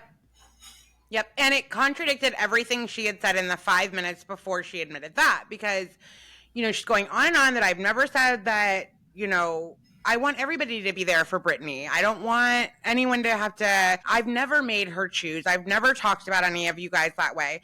And then she says, but yes, I did delete it because I was upset because as far as I knew, she wasn't talking to Zach. And what business is it of yours, what friendship she's decided to have? I never have liked, even when we used to talk about VPR, I'm not a fan of if you talk to them, then you can't talk to me. Yeah. I don't like that. And yeah, like Brittany doesn't have to not be friends with Janet, but she needs to acknowledge to Zach that Janet is shitty to you. She's not a good friend to you. And I feel like I'm put in the middle of this, and you would hope that she would see Janet's character with everyone but her, just like with Jax, with everyone but her, and be like, maybe that's not a very good person. Right. Like, why wasn't she upset when Janet deleted the birthday? Like, why not say to Janet? You should be mad. Yes. That's such a mean thing to do. Yes. She is mistreating you. Yes. And you are taking it. Yeah. And you are defending her. And you were saying you love her on national TV. Yeah. That's fucking sad. Yeah. Okay, moving on. Yeah, so Zach at this point is on the verge of tears. And he's like, Brittany's like, just say it. Like, what's on your mind? He's on the verge of tears because what pushed him over the edge was when Janet said that Brittany had said, if I ever talk to him again. Yes. And that crushed him. Like, the Yes. idea that he could have totally lost her. I hate Janet. I hate all of them, honestly. I fuck this show. I know. Actually, I have a big question for you at the end, so we'll get to it. Okay. Okay, so then sorry, we do get back to Jesse and Michelle somehow, and I did find it funny when Janet was like, Jesse, just apologize to Michelle now, like, because she's like, he's never apologized, and he has to choke the words out. He stutters like 3 times on the word sorry. He cannot get the word out of his mouth, and that is how I know he's never fucking apologized, and at least sincerely. Okay, but what is he apologizing for here? That's a good question. I've never heard her say she's sorry for cheating on him. I've never heard her ever say, like, I'm sorry I did that. So, like, this whole scene, I'm like, I am so confused. What is this apology for? In fact, all she's done is defend that, actually. I was lonely. I wasn't getting any attention. He was being mean to me. Why is it okay for her to have all of these, I'm not sorry because XYZ. But again, I just can't with any of them. Yeah. So then we get to this part where, so now we're talking about Danny and Nia, which thank God. I'm so glad that they've gotten out of this season with their reputations intact. I think that they might not have realized it while it was happening because of how hard people were coming for them. I bet they thought, oh God, we're fucked. But people love them. Yep. So that's great. So we get to this Danny and Nia part, and Danny's like, Jax, you were my friend. We were friends. I was there for you. Jax was like, yeah, he was. He really was. He like called me in rehab. He would always call me on my birthday. Again, this is a moment where I really, like Jax, because he, not really like Jax. Let me back up. I don't really come like for me. Right. I don't really like Jax. I appreciate that Jax was just willing to say, you are right. You were there for me. These are all of the things that you did that showed that you were there for me. I did not treat that for what it was. Perfect. He never said, but then you this, or never. Just, and I felt like he felt it was a loss.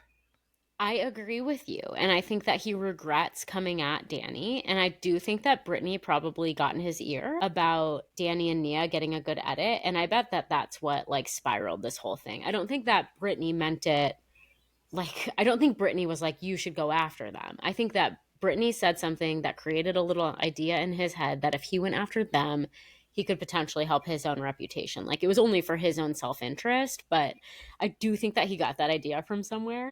Well, and let's not forget that the night that he really loses it, he was also using again after getting out of rehab the first time, right? Yeah. And now he's hopefully, as of the filming of this, 156 days sober. He's had time to, but that night we know he was drinking. We watched him drink, and probably is, especially if you're somebody that has went through sobriety or you're, whatever, like that shame spiral when you look back at things that you did when you were using is just, I don't know. That's what I see on his face. Yeah. In that moment. Yeah, it's like incredibly uncomfortable because when you get sober, you do start to like wake up. Yeah. And the clarity starts to come. Yeah. And it's uncomfortable. Yeah, it's very uncomfortable. And I really respect the fact that he sat there. Yes. And, I would have got up and left. And gotten a beer. Yep. Nope, sorry, I don't mean a beer. I mean a shot of tequila. Right. Yeah, 100%. So I think, like, you have to give credit to that. I thought the same thing when Raquel sat there on VPR. Yeah. I'm like, to some extent, I have to applaud the fact that you're just willing to show up. Because I would not. Yeah, I felt so bad for her, honestly. I think she was just fucking lost in the sauce. Yeah. Yeah. And we can get into that on another day too, because are we finally ready to admit that we went way too hard on Raquel and Sandoval, for God's sake? I mean, especially Raquel, but the whole thing was a little crazy. It was, look, we had like collective trauma from a lot of different things, and we were provided an outlet, and man, did we all ride for it. I don't know what to tell you. Yeah, and then we saw Sandoval and the Traitors and we're like, oh, he's just a fucking goofball goober. Yeah, look at me. I'm like, can we get him on the Valley, please? Yeah. Yeah, I'm fine with I need it. a little comedic relief. Jesus Christ. Okay.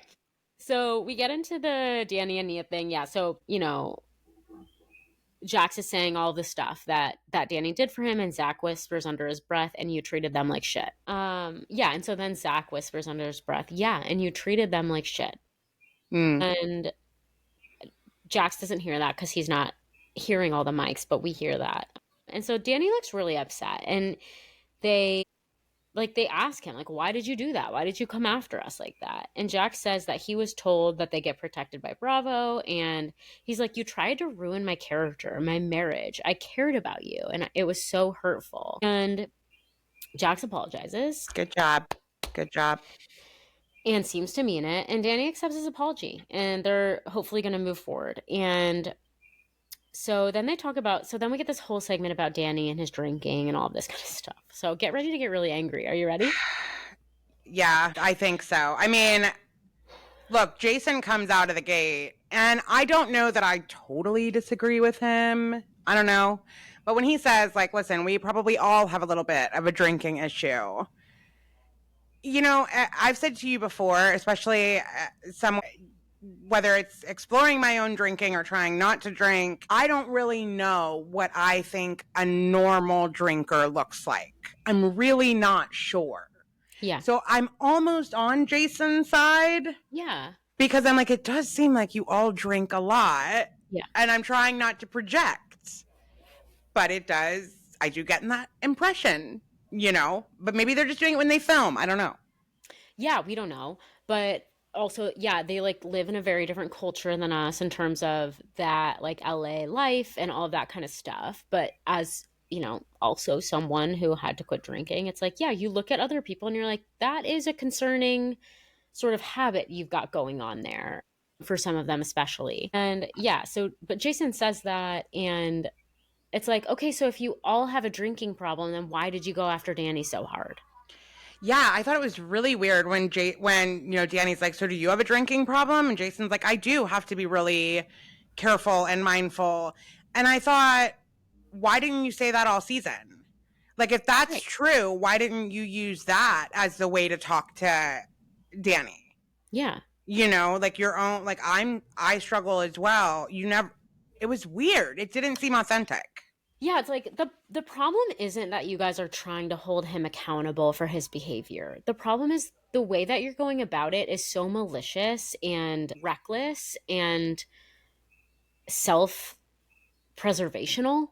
Self-serving, yeah. Yeah, self-serving. Yeah, exactly. That it's just I just don't believe you that you're just worried about him or worried about Jasmine or whatever it is you want to fucking tell us. I don't believe any of that. I think that you guys, for whatever reason, have found him there. Yeah, Jason is it's amazing that you guys have scapegoated Janet this whole season. What did she do? And it's what did she do? Are you guys fucking serious? Right. Apparently they had a conversation off camera, and she kept, sorry, there's a motorcycle that just went by. So apparently they had a convo off camera, and she kept bringing up wait, hold on, let me reread this. Hold on, I might be able to help you here. So apparently Janet is saying that she went to Nia before they started filming this season and told her that she had heard about this event with Jasmine and that it was likely to come up this season. Yeah, and for the record, they've been friends long before this show. Yes. Jasmine and Janet specifically. Okay. Yes. Yeah. And so, Nia is saying, yes, and I did appreciate when you came to me off camera and told me that felt genuine, right? But it almost seems like what you didn't tell me, Janet, was that the reason it was going to come up this season was because you were going to be the one that made sure that it did again, right? So it no longer feels I don't think Janet went to her and said, just so you know, I plan to make this a really big part of my storyline. I think she was just I think she bullshit her and said, I'm just worried it might come up and I just want you to be aware, and pretended to be a good friend and then did what she did all season.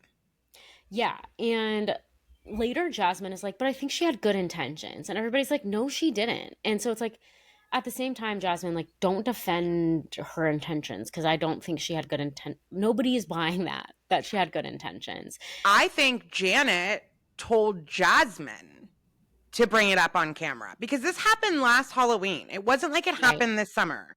Right. I think Janet is the one that went to Jasmine, again, knowing all the reality television stuff that she knows, and said to her, I've already warned Nia, but you need to bring it up because it's drama. Yeah. That's what I don't think that Jasmine would have done it all by herself. Yeah, that's interesting. That's very interesting because, yeah, apparently Jasmine and Danny had multiple conversations before cameras were up about this. And he apologized and she seemingly accepted his apology, a theme in this group. And then she brought it up at the white party and she was talking about how she was pissed off at the white part. Like he was pissed off at the white party that she was bringing it up. And he was like, seriously, are we doing this right now? And Jasmine is like, I'm pissed off that you reacted that way. And it's like, yeah, because we've already talked about it. So why are you bringing it up on camera? Okay, almost. Okay, but if you go back and watch, this is the moment where Jasmine starts to feel differently because he says, when she says, you know, and then you got I saw that you got upset that I was bringing it up again. And that's when Danny says, no, I was upset that Janet was bringing it up again, not you. Yeah. And then Jasmine goes, like, you don't see her because the camera is still pointed at Danny and Nia, but the subtitles tell you that Jasmine said, I thought you had been talking about me. I'm sorry. And so that's where the miscommunication started, was she saw that and then thought, you're saying that about me. And so from that point on in the reunion, Jasmine is like kind of backing away because she realizes she's been upset at him and it was for the wrong thing. Does that make sense? Right, because he had said that in the after show. Right. And she thought it was directed in the after show that he was like, why does she keep bringing it up? And he meant Janet, right? And she thought he meant her. Yes. Right. Yeah, so Jason's getting really worked up too. Like, they're both getting really worked up. I think Jason is worked up on Janet's behalf, like protecting her or whatever, which, like, wrong side of history, but okay. Janet says she's 10 toes down now. Like, glad she kept bringing it up because it's happened since multiple times. I think Jason said, like, he's done the same thing as recently as the Super Bowl is what Janet said. At some point, like, the wording was he's done the same thing multiple times. And they go around in circles about the rumors that, like, they're talking about rumors at this point, not actual evidence of anything, because otherwise we would know about it. And apparently one night at the bar, he got drunk and followed Brittany around flirtily or whatever, like being flirty. And she was like, but he wasn't touching me or anything. He was just like being annoying, basically. Well, and I really liked that Andy specifically calls this out because Jason is the one that says he's done the same thing. And so then when Brittany says this, Andy then turns to Jason and says, so are you saying that's the same thing? And Jason has to admit that, no, that would not be the same thing, right? And he's like, because you just said it was the same thing. So yeah, because Andy goes like, so you're saying that he's been grabbing people? And he's like, well, no, not grabbing people. And it's like, what are we talking about here? It's just God. So then Andy asks Danny if he thinks he has a drinking problem. And Danny takes a long pause. And he said, and then Jason like jumps right in, basically. And this is when we get into the whole like everybody has a drinking problem thing. But Danny says he hasn't had a drink in weeks. And I think that Danny's like reflecting on the question. And I imagine he's reflecting on the question to be like, okay, well, I don't want to minimize the fact that when I was drunk, I did something bad. But do I think that I have a drinking problem? As in, like, do I drink every day or do I drink to excess all the time or whatever? Like, no. And so he's probably trying to figure out, like, how do I answer this question in an honest way?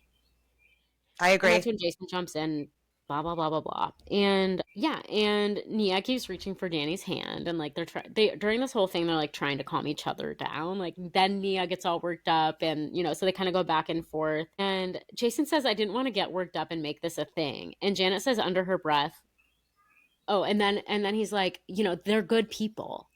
And Janet says under her breath, when they're sober. Oh, I heard that, yeah. Mm-hmm. And I want to punch that bitch in the face. I do too. So, and at this is when we get the clip of Jason being like, "You're a clown, dude. You're a clown." And he's like, but then he says, "You're good people," and he's like, "You just called me a clown." Yeah. Yeah. And I know that this was earlier, but I just want to go back to it. And if we can find a clip of it, please. I swear to God, there is only one moment this entire season where you see the real Janet. And it is when they're at that party and Zach gets wound up and is yelling and she's getting ready to leave with Jason and she turns around and is laughing at how upset Zach is getting. Oh, she loves it. I'm like, that is who you are. That right there, that is who you are. The rest of this is bullshit. Yeah, in that moment, do you think that she is loving that she's making good TV in her mind, or do you think that she is just like a pot stirrer and like kind of a malicious person? I really, unfortunately, get the impression that it's more of the pot stirrer one. I mean, that's what it looks like in that moment to me. It's like you're almost excited that Zach is this upset. I don't know. This whole thing, and like, I mean, maybe we're about to get to it, but just the use of SA over and over again. And I'm really glad, too, that Andy called that out. Like, you don't think that's pretty loaded? Yeah. So we get into the conversation about SA. Well, first of all, Kristen says basically like, I made you relevant to Janet. We love that for her. They're talking about the ring rumor again, which when they flashed back to that clip where she's like, I heard that you take off your ring when you go to the bar. And Janet and Jason both like laugh it off. Watching that back now with like more context, I look at their faces and I think they're hiding something. I don't know if it's that, but I think they're hiding something. Right. Maybe they're both just like relieved that's all it was. Whew, I thought maybe you knew the other thing. Yeah. Yeah, that's possible. So basically like Kristen is like, I don't mean this in an asshole way, but it's not important enough for people to care about. Like, you kept bringing it up. Nobody was talking about it. And then you went and got tattoos about it. Like, you made it a thing. Right. And honestly, like, the tattoo thing was just cringy. None of us we'd all forgot. And now we're back to, okay, yeah, go get God, I hate them. I know. It's so try hard. So they talked about how Jasmine called Janet a vibe killer and a Karen, and Jasmine says that she was really frustrated because Janet wouldn't let her speak, which I get that. Watching the clip back, like, yeah, they were also clearly drinking and all that kind of stuff. And Jason was like, I was so shocked. I was thinking this must be the most two-faced person. Like, I thought you were great. And Jasmine says, we were great. And this is when I had a little bit of a realization, because this is now the second person in this group who has said to my face, we were good, but behind my back, you were talking a bunch of shit. And so I'm thinking that Jasmine maybe is like kind of a shitty friend. And that's the kind of thing we're picking up on between her and other people, where it's like, do you accept people's apology? Are you good with people or aren't you? Because if you're saying like really mean things behind their back about the kind of people they are, then you must not like them very much and you're not good. I think she is someone who tells people what they want to hear. Yes. That's what I think. So I don't know it's necessarily that she doesn't like so-and-so this much, but if this person in front of me is talking shit about them, then I'm going to go ahead and dive into that. Okay, so can we explore that theory for a second? Because let's explore the idea that like Jasmine and Zach are now very close. Yeah. And I can see Zach wanting someone in his corner who tells him what he needs to hear and who has his back in that way. Yeah. And because I've wondered about their friendship, considering what we've seen about Jasmine. It's like she mostly hasn't had storylines, but when she has, it hasn't been great. It hasn't been a great look for her. It looks like she keeps rehashing things that we thought we were over. She's contradicting herself a lot. It's very confusing, like, to follow her, and she doesn't have a very good story. I think that people just get her, like, I think Janet, again, could get her wound up about this stuff with, like, I can see Janet saying to her, it is not okay that he thinks because you're a lesbian, he can put his hands on you like that.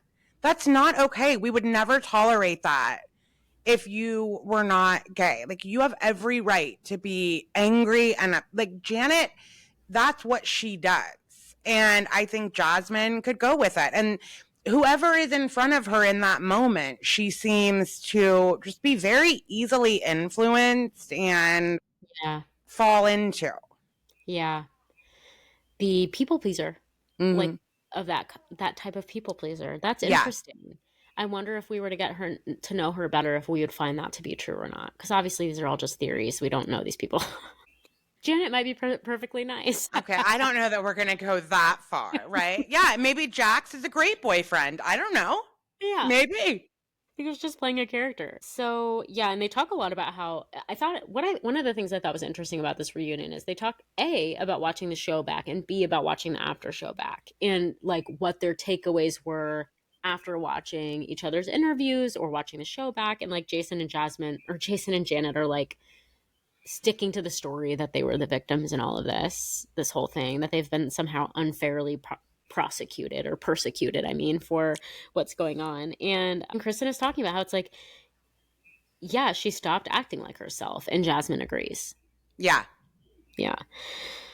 So we're talking about the Brits bar night, where they do, Brits bar instead of Jax's bar, and they were talking about how this is like meant to prop Brittany up. They're like telling Jax, like, it wasn't meant to hurt you, it was meant to prop her up, and like hurting him was the collateral damage that they didn't give a shit about, because obviously it would be hurtful. It would be hurtful to people that aren't Jax as well. Like, that isn't super cool, that while you're in rehab, your friends, all of your friends, redo your bar as your girlfriend's or wife's name, whatever. Like, that's not the coolest thing to do.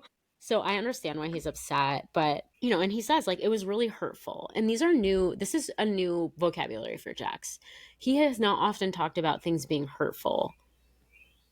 He doesn't acknowledge feelings in that way very often. What do you think it is? Because the only time in all 3 of these episodes where I see Jax revert back to a Jax I don't like is when he's dealing with Zach. What do you think is so triggering there? That is super interesting. Yeah, because he's such a little prick to Zach. Yeah. And I almost wonder, like, there's a point where Zach says, like, I was there for Jax too. Like, not only was I there for Brittany, but I would hold Jax when he cried and try to help him.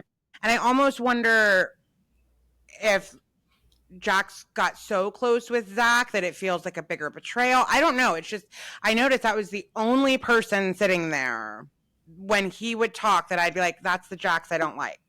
Yeah, because what he said when Zach was saying that, because Zach was like, I used to be the biggest Jax apologist. Don't get it twisted, And he said, I don't care what you think. You're nobody to me. Yeah. And he like called him Lego head and like all that kind of stuff. And it's like, you're being such a petty little bitch right now. Yeah. I'm guessing that he got a lot of support from Zach. I also wonder if because, I don't know, but I wonder if like because Zach is gay, maybe he is more like in touch with his emotions and male emotions, and maybe Jax has never had that before. I don't know. It's just something is very triggering to him with the situation with Zach. Yeah. Well, and now he has Brit's back 100% unapologetically too. And I thought like my initial instinct was like, oh, he's so threatened by Zach. But I don't know how, in what way. It just feels like, I picked up on what you're picking up on. Like, he's the person that's the most triggering in the room, besides Brittany a little bit, but like, because they just are stuck in the pattern, and Brittany like hates his guts. Yeah. So then Andy says, is Frank Drummond allowed? And this is when we find out that Jax goes who? Because he has not watched the season back, or at least this part back. And so he does not know that it got exposed this season. Who Frank Drummond is. I almost left the room here. This I didn't like. This felt mean to me. Okay. I didn't like this. It was just like to see I'm getting like chills right now. Like to see Jax's face of embarrassment. Yeah. And then like the way that Brittany is laughing at him for like he hasn't even seen it and he commented on his own. I didn't like that part. It didn't feel good to me. Yeah. He did. He seemed embarrassed. Yeah, he did. Which, by the way, is a new feeling for Jax. Yeah. Again, like, this is more evidence to me that, like, he's starting to access something other than deflection, blame, you know. Well, you have a burner account. You know, like, he didn't do any of that. Listen, we picked a really bad time to get new listeners because we are going to get eaten alive. Like, I should just be clear that, like, I couldn't watch American Idol. I had to leave the room because I would be embarrassed for those contestants. Like, I just can't you and handle your brother suffer from the same ailment of, like, secondhand embarrassment is too embarrassing. It's too much. I can't handle it. It's very, very uncomfortable. Like, I was ready to cry watching it. Like, I'm just like, oh my God, I'm so sorry this is happening to you on TV right now. I don't like it. Yeah. Yeah, I can see that. I don't think it was unfair of them. They didn't know he didn't know. Yeah. Yeah. You know, so, but I can see how, from that perspective of where you're coming from, that it's like, yeah, that is kind of mean, though, the way they were laughing. But Brittany doesn't give a fuck about his feelings anymore. I think she's kind of over that. I thought it had come up in the after show. Oh, it had come up in the after show. So then didn't he know? Maybe they didn't tell him why they were asking or something. Maybe. Or, you know, Jax isn't that smart. He might have not, like, connected the dots. Right, or maybe he thought it didn't air. I don't know. But it seemed like I could have sworn in the after show he seemed to, like, brush it off more, you know? And this time he just looked mortified. Yeah, it was either the after show or Watch What Happens Live. But in some interview, he was like, oh, it's Frank, because they were like, it's Frank Drebin. Yes. And he's like, yeah. So, yeah, something odd there. Yeah, so then they're asking Jax about selling things online. And I did think that this was Jesse's best moment. Jesse said that Jax should start an OnlyFans where he sells his stuff, like, in a live show, like the QVC network or whatever. Yeah, QVC. I missed this part. I did not catch this. Oh, yeah. Jesse says that he's like, oh, you should start an OnlyFans and you should, like, go on and sell your stuff, like, like hosting and all that. And I was like, that is a good fucking idea. He should. He totally should. Yeah. So then they talk about how when Jax said, like, this is my show to Zach, and Andy says, isn't this what got you fired from Vanderpump Rules, when he said that to Lisa? And he was like, it was the beginning for sure. And yeah, and so then we, like, flash back and we see that. And looking back at that scene where he's talking to Lisa, he looks so fucked up. Yeah. Oh, he's like in her face. He's raging.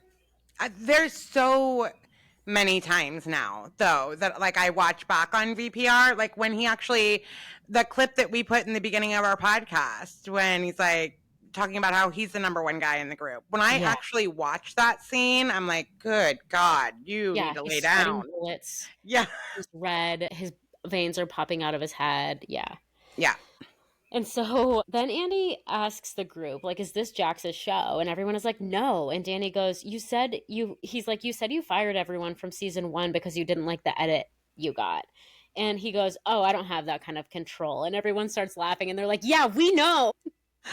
I know. I did think that was really funny. Yeah. Andy asks asks Luke when he knew that he wanted to marry Kristen, and he, like, describes the story, and he says that he was, like, really cautious she says that she was really cautious at the beginning because she had jumped into so many relationships, but, you know, it all worked out for them.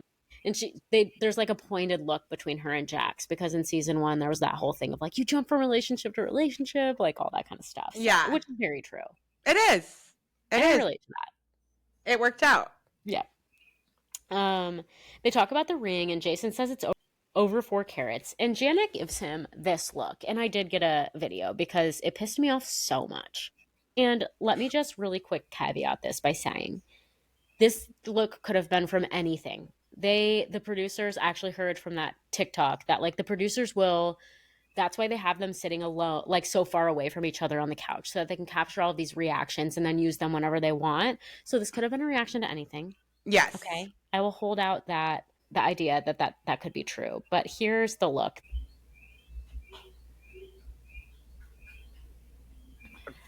What is that? Look of, like, is it like I don't like that you said something complimentary. No, I felt like it was a look of like, and not in a good way. I felt like that was what the look said. Okay. It's a lot of carrots and not in a good way. Like it's tacky or it's too big or whatever I just feel like she doesn't like the ring or something.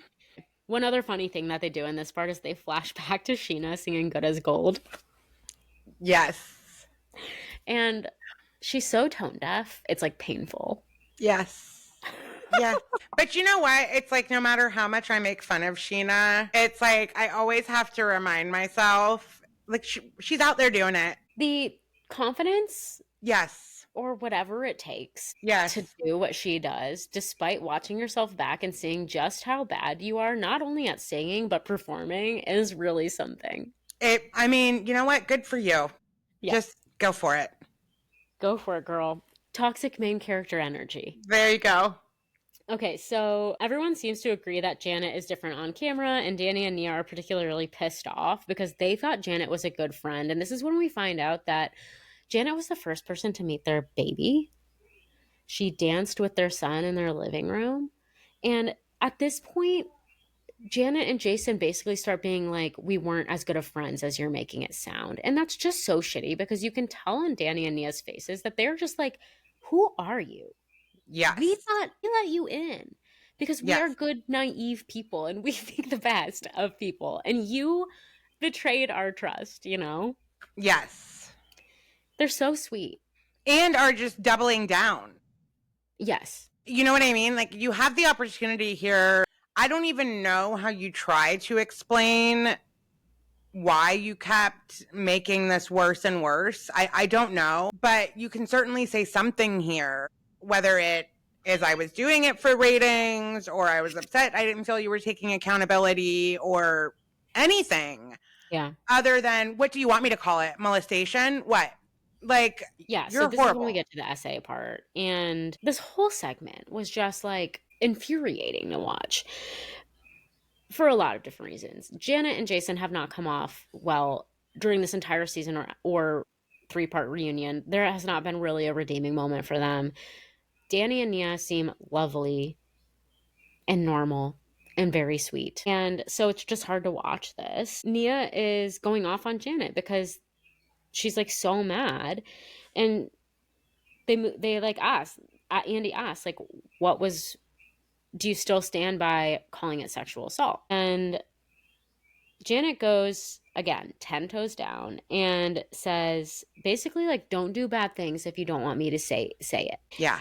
And they're like debating back and forth about the term, and it's like, yeah, technically, you know, Jason also throws out the word battery. And it's like, yeah, technically, if you were a lawyer in court, this might be what it was called. But also, he says, if you were a lawyer in court, you wouldn't, like, this wouldn't go anywhere. Right. The DA would never pick it up. And I do like, again, I really like that Andy Cohen stepped in here because I'm not using the term gaslight correctly here, but I just mean the way that Andy Cohen is saying, you don't see how loaded that word is, or right. You honestly think that we should call it sexual assault. I appreciated it because I think even he was like, am I crazy? Like, you guys are acting like this is a normal thing to call it. Sexual assault, that's like Watch What Happens Live every night. I'm grabbing people's asses. Right. And the truth is that, I mean, this go off on a whole other tangent, but a lot of states have taken the word rape out of the books and replaced it with sexual assault because rape sounds really bad, and so men don't serve as much time, whereas right? So it's like, we call it sexual assault. So knowing that as well, I'm like, it's not the same thing, and you're making it like it's the same thing. That's a really interesting point. I didn't know that history. But when I think of sexual assault, I think of rape or very physical forced contact. I don't think of grabbing somebody's butt and saying, get daddy a drink to somebody who doesn't even like men. Come on. Yeah. Not that meant, like... Not that it should have happened. That makes it okay. Again, I think all of us would be totally fine if Jasmine was this upset. Yes. Or Melissa. Is it Melissa? Yeah, yes. Melissa. Or Melissa was that upset. I think we would be fine with that. It's not the victim here that is upset. It is the Karen that is stirring the pot that is Yeah, and upset. still not getting the point, even though they keep pointing that out to her over and over again. Like, the problem isn't that somebody is upset about this, because that's fair. If she's upset about it, then she should let us know. But Yep. she said we were good. We are good, you know? Right. And Janet keeps like going after Danny and Nia. And this is when Zach also whispers to Jasmine, like, that's not even how you feel. Do you remember that? Yes. Do you know what he was referring to? I think that he was referring to the fact that she doesn't view it as sexual assault. And what she is saying is, I initially went with it because I was so upset. And he's telling her, I know, but it's not going to come off that way. Yeah. Like, it's coming. The vibe was that you did think it was. Like, and that's not what you thought. I think he wanted her to say, you know, because I think early on she had been in agreement that it could, but again, she's saying because she was so mad initially. Yeah, and probably Janet put that in her idea in her head too. Yes. So yeah. So then they talk about Danny being uninvited from Jax from things, and like why he was uninvited, and they get into this conversation about how like, yeah, it's so that Jax could like talk shit behind my back and then say I was out drinking when I was like home putting the kids down for bed. Something that Jax, I'm sure, never has to do. And that's my own commentary. And this is when we get into the part about Jax potentially sleeping with Steph at his bar, and how Luke saw him out at the bar with one of his employees, because Jax totally denies it, but he denies it first by saying who, which that's how I know he's lying. Do you know what's crazy is that I don't think he's lying, but the only reason that I don't think he's lying is that I fully believe if he had slept with the staff, that girl is in Brittany's DMs. Like, all these girls reach out to somebody, like whether it's to try to get a moment with a celebrity or be on whatever. I feel like Brittany would say that, like, those are not the girls that she's saying are in her DMs. So I actually believe him that, like, I don't think he would. I don't know. He strikes me as the kind of person when there's it's not like Sandoval. It's like when there's evidence against him, he's just like, yeah, I did it. It usually takes a bit of beating out of him. Well, again, when there's evidence, it seems like he's like, so I don't know. There's not evidence. Right. That's what I mean. Like, I feel like those girls would have DM'd Brittany. Yeah, I guess I disagree with you. I think he did. I think he did sleep with somebody at his bar. I think that him saying who is a very clear indication that he doesn't know how to deflect in that moment, so he just says who. I feel like that's what people say when they're like trying to think of something of a better excuse than that. And I mean, Luke says, like, I saw you out with her, and I do not for one single second think that Jax would go out to a bar with anyone, any female that he wasn't planning on sleeping with. Oh, I agree with that. Well, and I also, I guess, would wonder, like, when we're talking about, just because, again, we're talking about somebody who is like getting blackout drunk and doing cocaine, like, I don't know. You know what I mean? Like, if he did, I promise it's coming out right now, because she watched the show and watched him say nuh-uh, and she's DMing Brittany right now. Well, but my thought is, like, maybe she doesn't want anyone to know. Maybe she that's true. Want Brittany to know. Yeah, maybe that's she true. Doesn't want anyone to know. Yeah. Some of those women for sure do want to go rub it in her face for whatever reason. But if this is somebody who is ashamed of that, or close with Brittany as well, like, because they both worked at that's true. Yes. Close with Brittany. Really good point. So yeah, I think he at least like was planning on doing something inappropriate with her, whether anything happened or not. I believe that he like had bad intentions with that. Yeah. Are you on my side now? I think I could, when I think about it from like, if the girl, because they for a while kind of tried to work there together, like it was like, we're going to start this bar together was the original idea. Then if I think when he was in rehab, she was apparently there every day. Right. And so when I think of it like that, then I do think if you're a girl that got close with Brittany, you might not get in the DMs. Yeah. You know, then it is like, you're ashamed. And yeah. And you should be. That's disgusting. And then comes my favorite part of the reunion. Oh God, what is it? This is my MVP moment, and I loved it. So I don't know why I loved it because I don't even hate Jesse, but this is the moment when Michelle and Jesse are talking about Jesse's girlfriend being mad because and like sending everybody cease and desist letters and stuff. And he's like, yeah, well, we were at the white party, I think it was, or the Zen party or whatever party it was. The Zen. And she came at like 10:30, which is not late. Especially for a filming day, I can't imagine that that's like a late night for them. She arrived at 10:30 when they were done, and they put a boom mic up over my head. This is what he's saying. He's like, they put a boom mic up over our head and put cameras back up. And she was making legal threats and like sending cease and desist letters. And Andy goes, as they should have. That is their job. If your girlfriend walked onto this set, I would put a mic on her and I would put a camera in her face. This is a show called The Valley. This is a hot set. Andy, I think, is really fed up with this group of people, but particularly anybody who is showing up on a film set and then threatening legal action.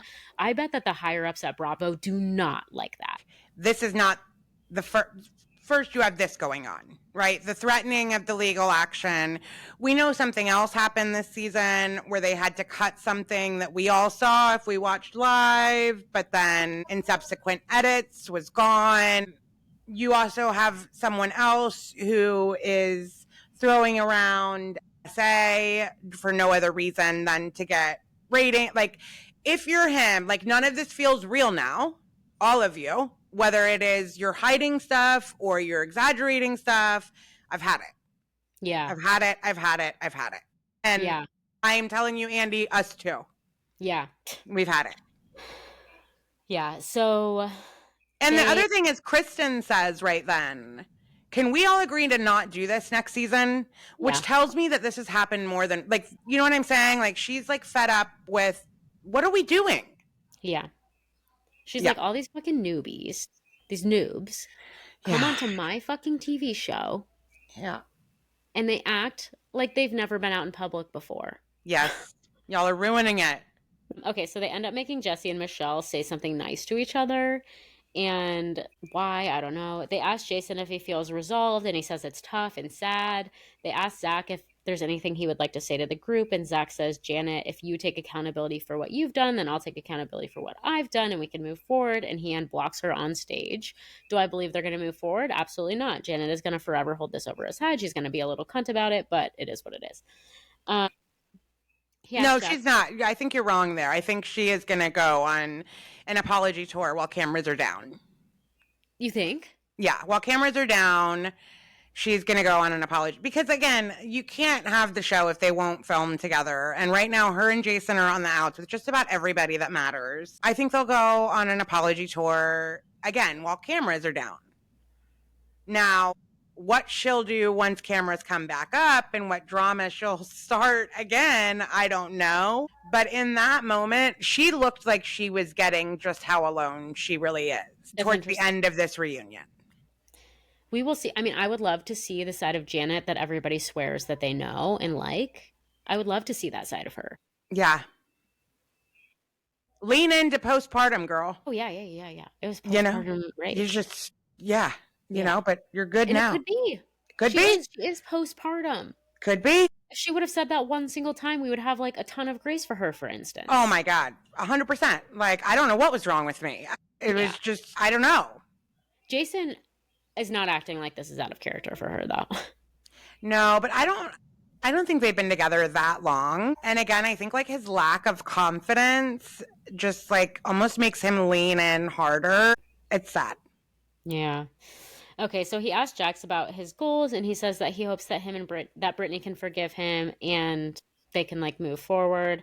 He asks if tonight was a good start to Brittany, and she says that she's going to need a lot more time, which is fair enough, but Jax looked pretty heartbroken.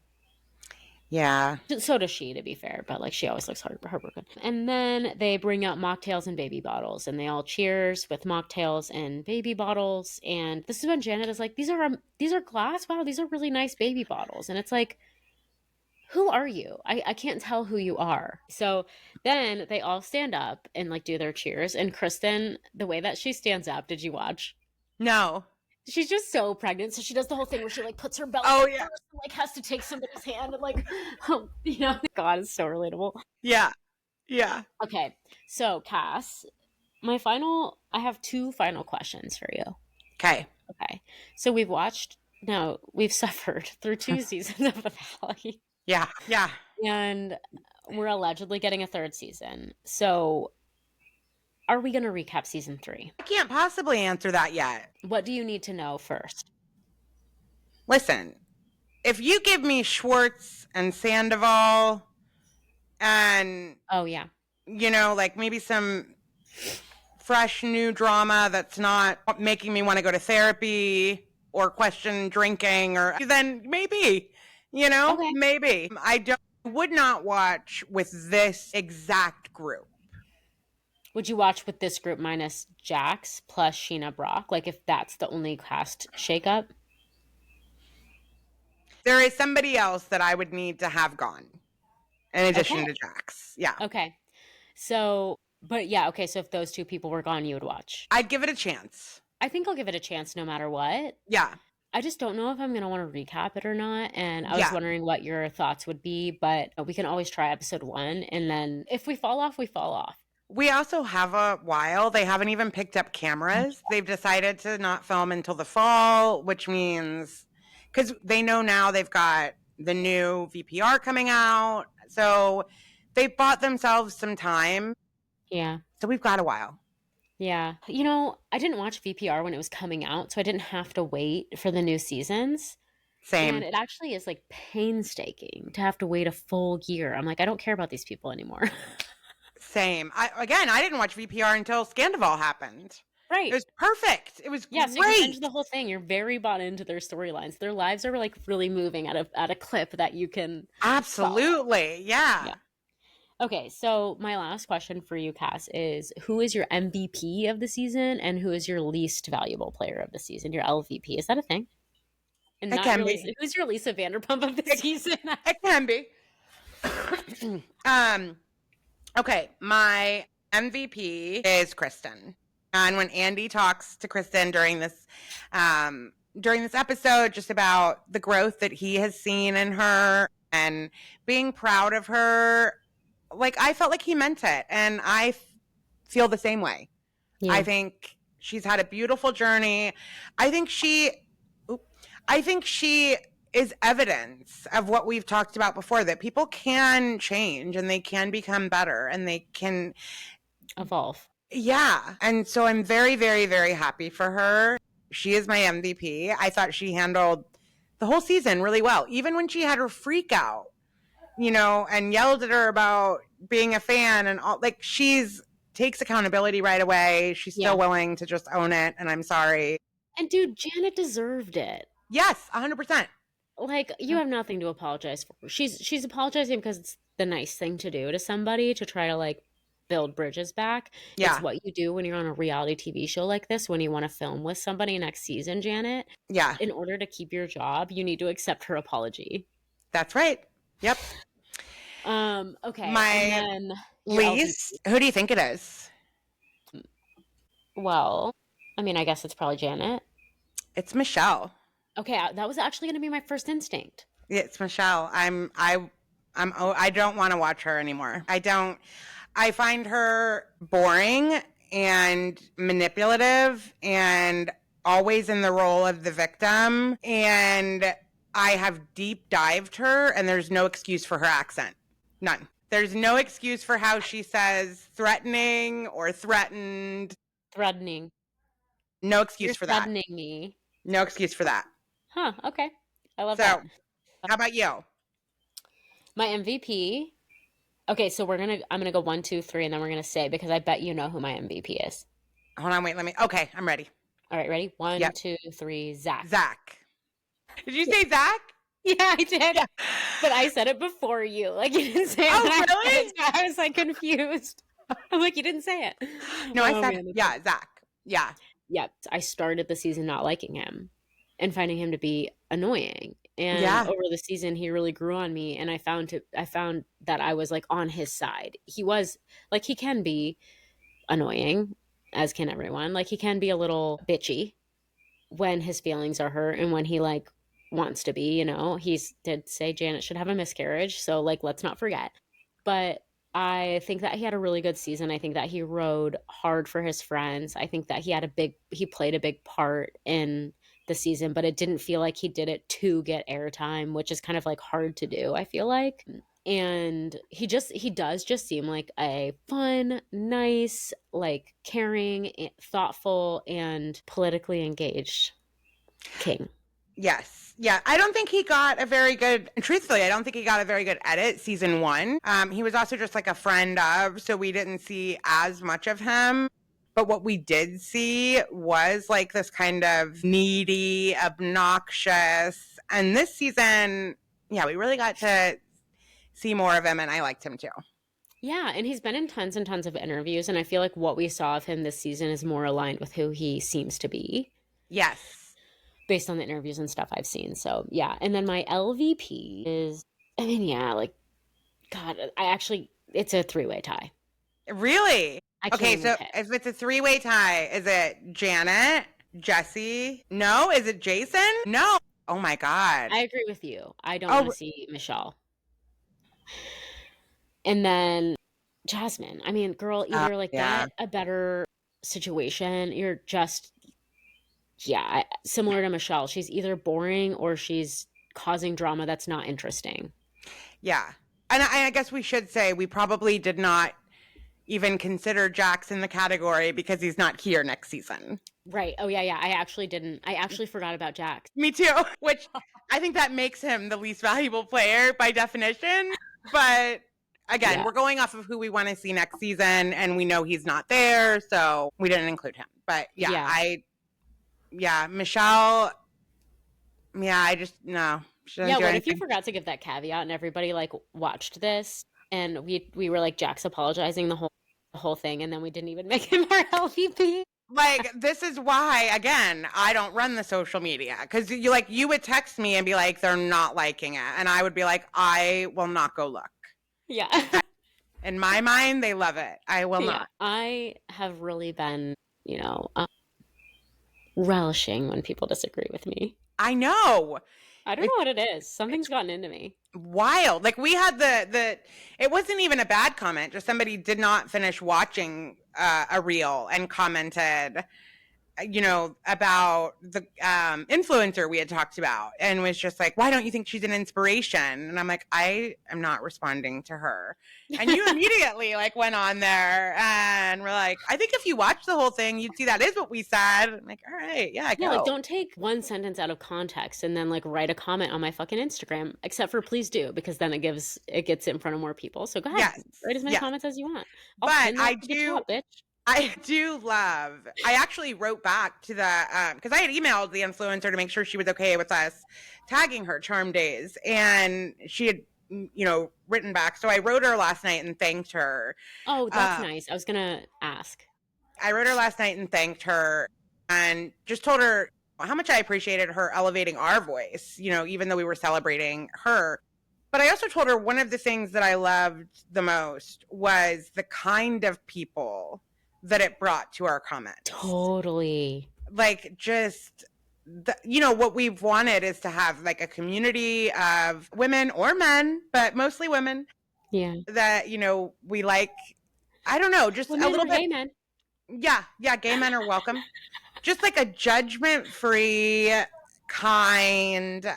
And that was what a lot of the comments were. And it was very lovely. And I told her that. You brought the kind of people that we got T Swift episode coming out Friday morning. Yep. We have Challenge coming out Saturday morning, probably. Yeah. Saturday or Sunday. Yeah. Yep. All right. Oh, did I say Sunday? Yeah. Whatever I said on Instagram is when we're going to put them out. I think I did say Sunday. I gave us a little bit of time. Perfect. All right. Thanks, everyone.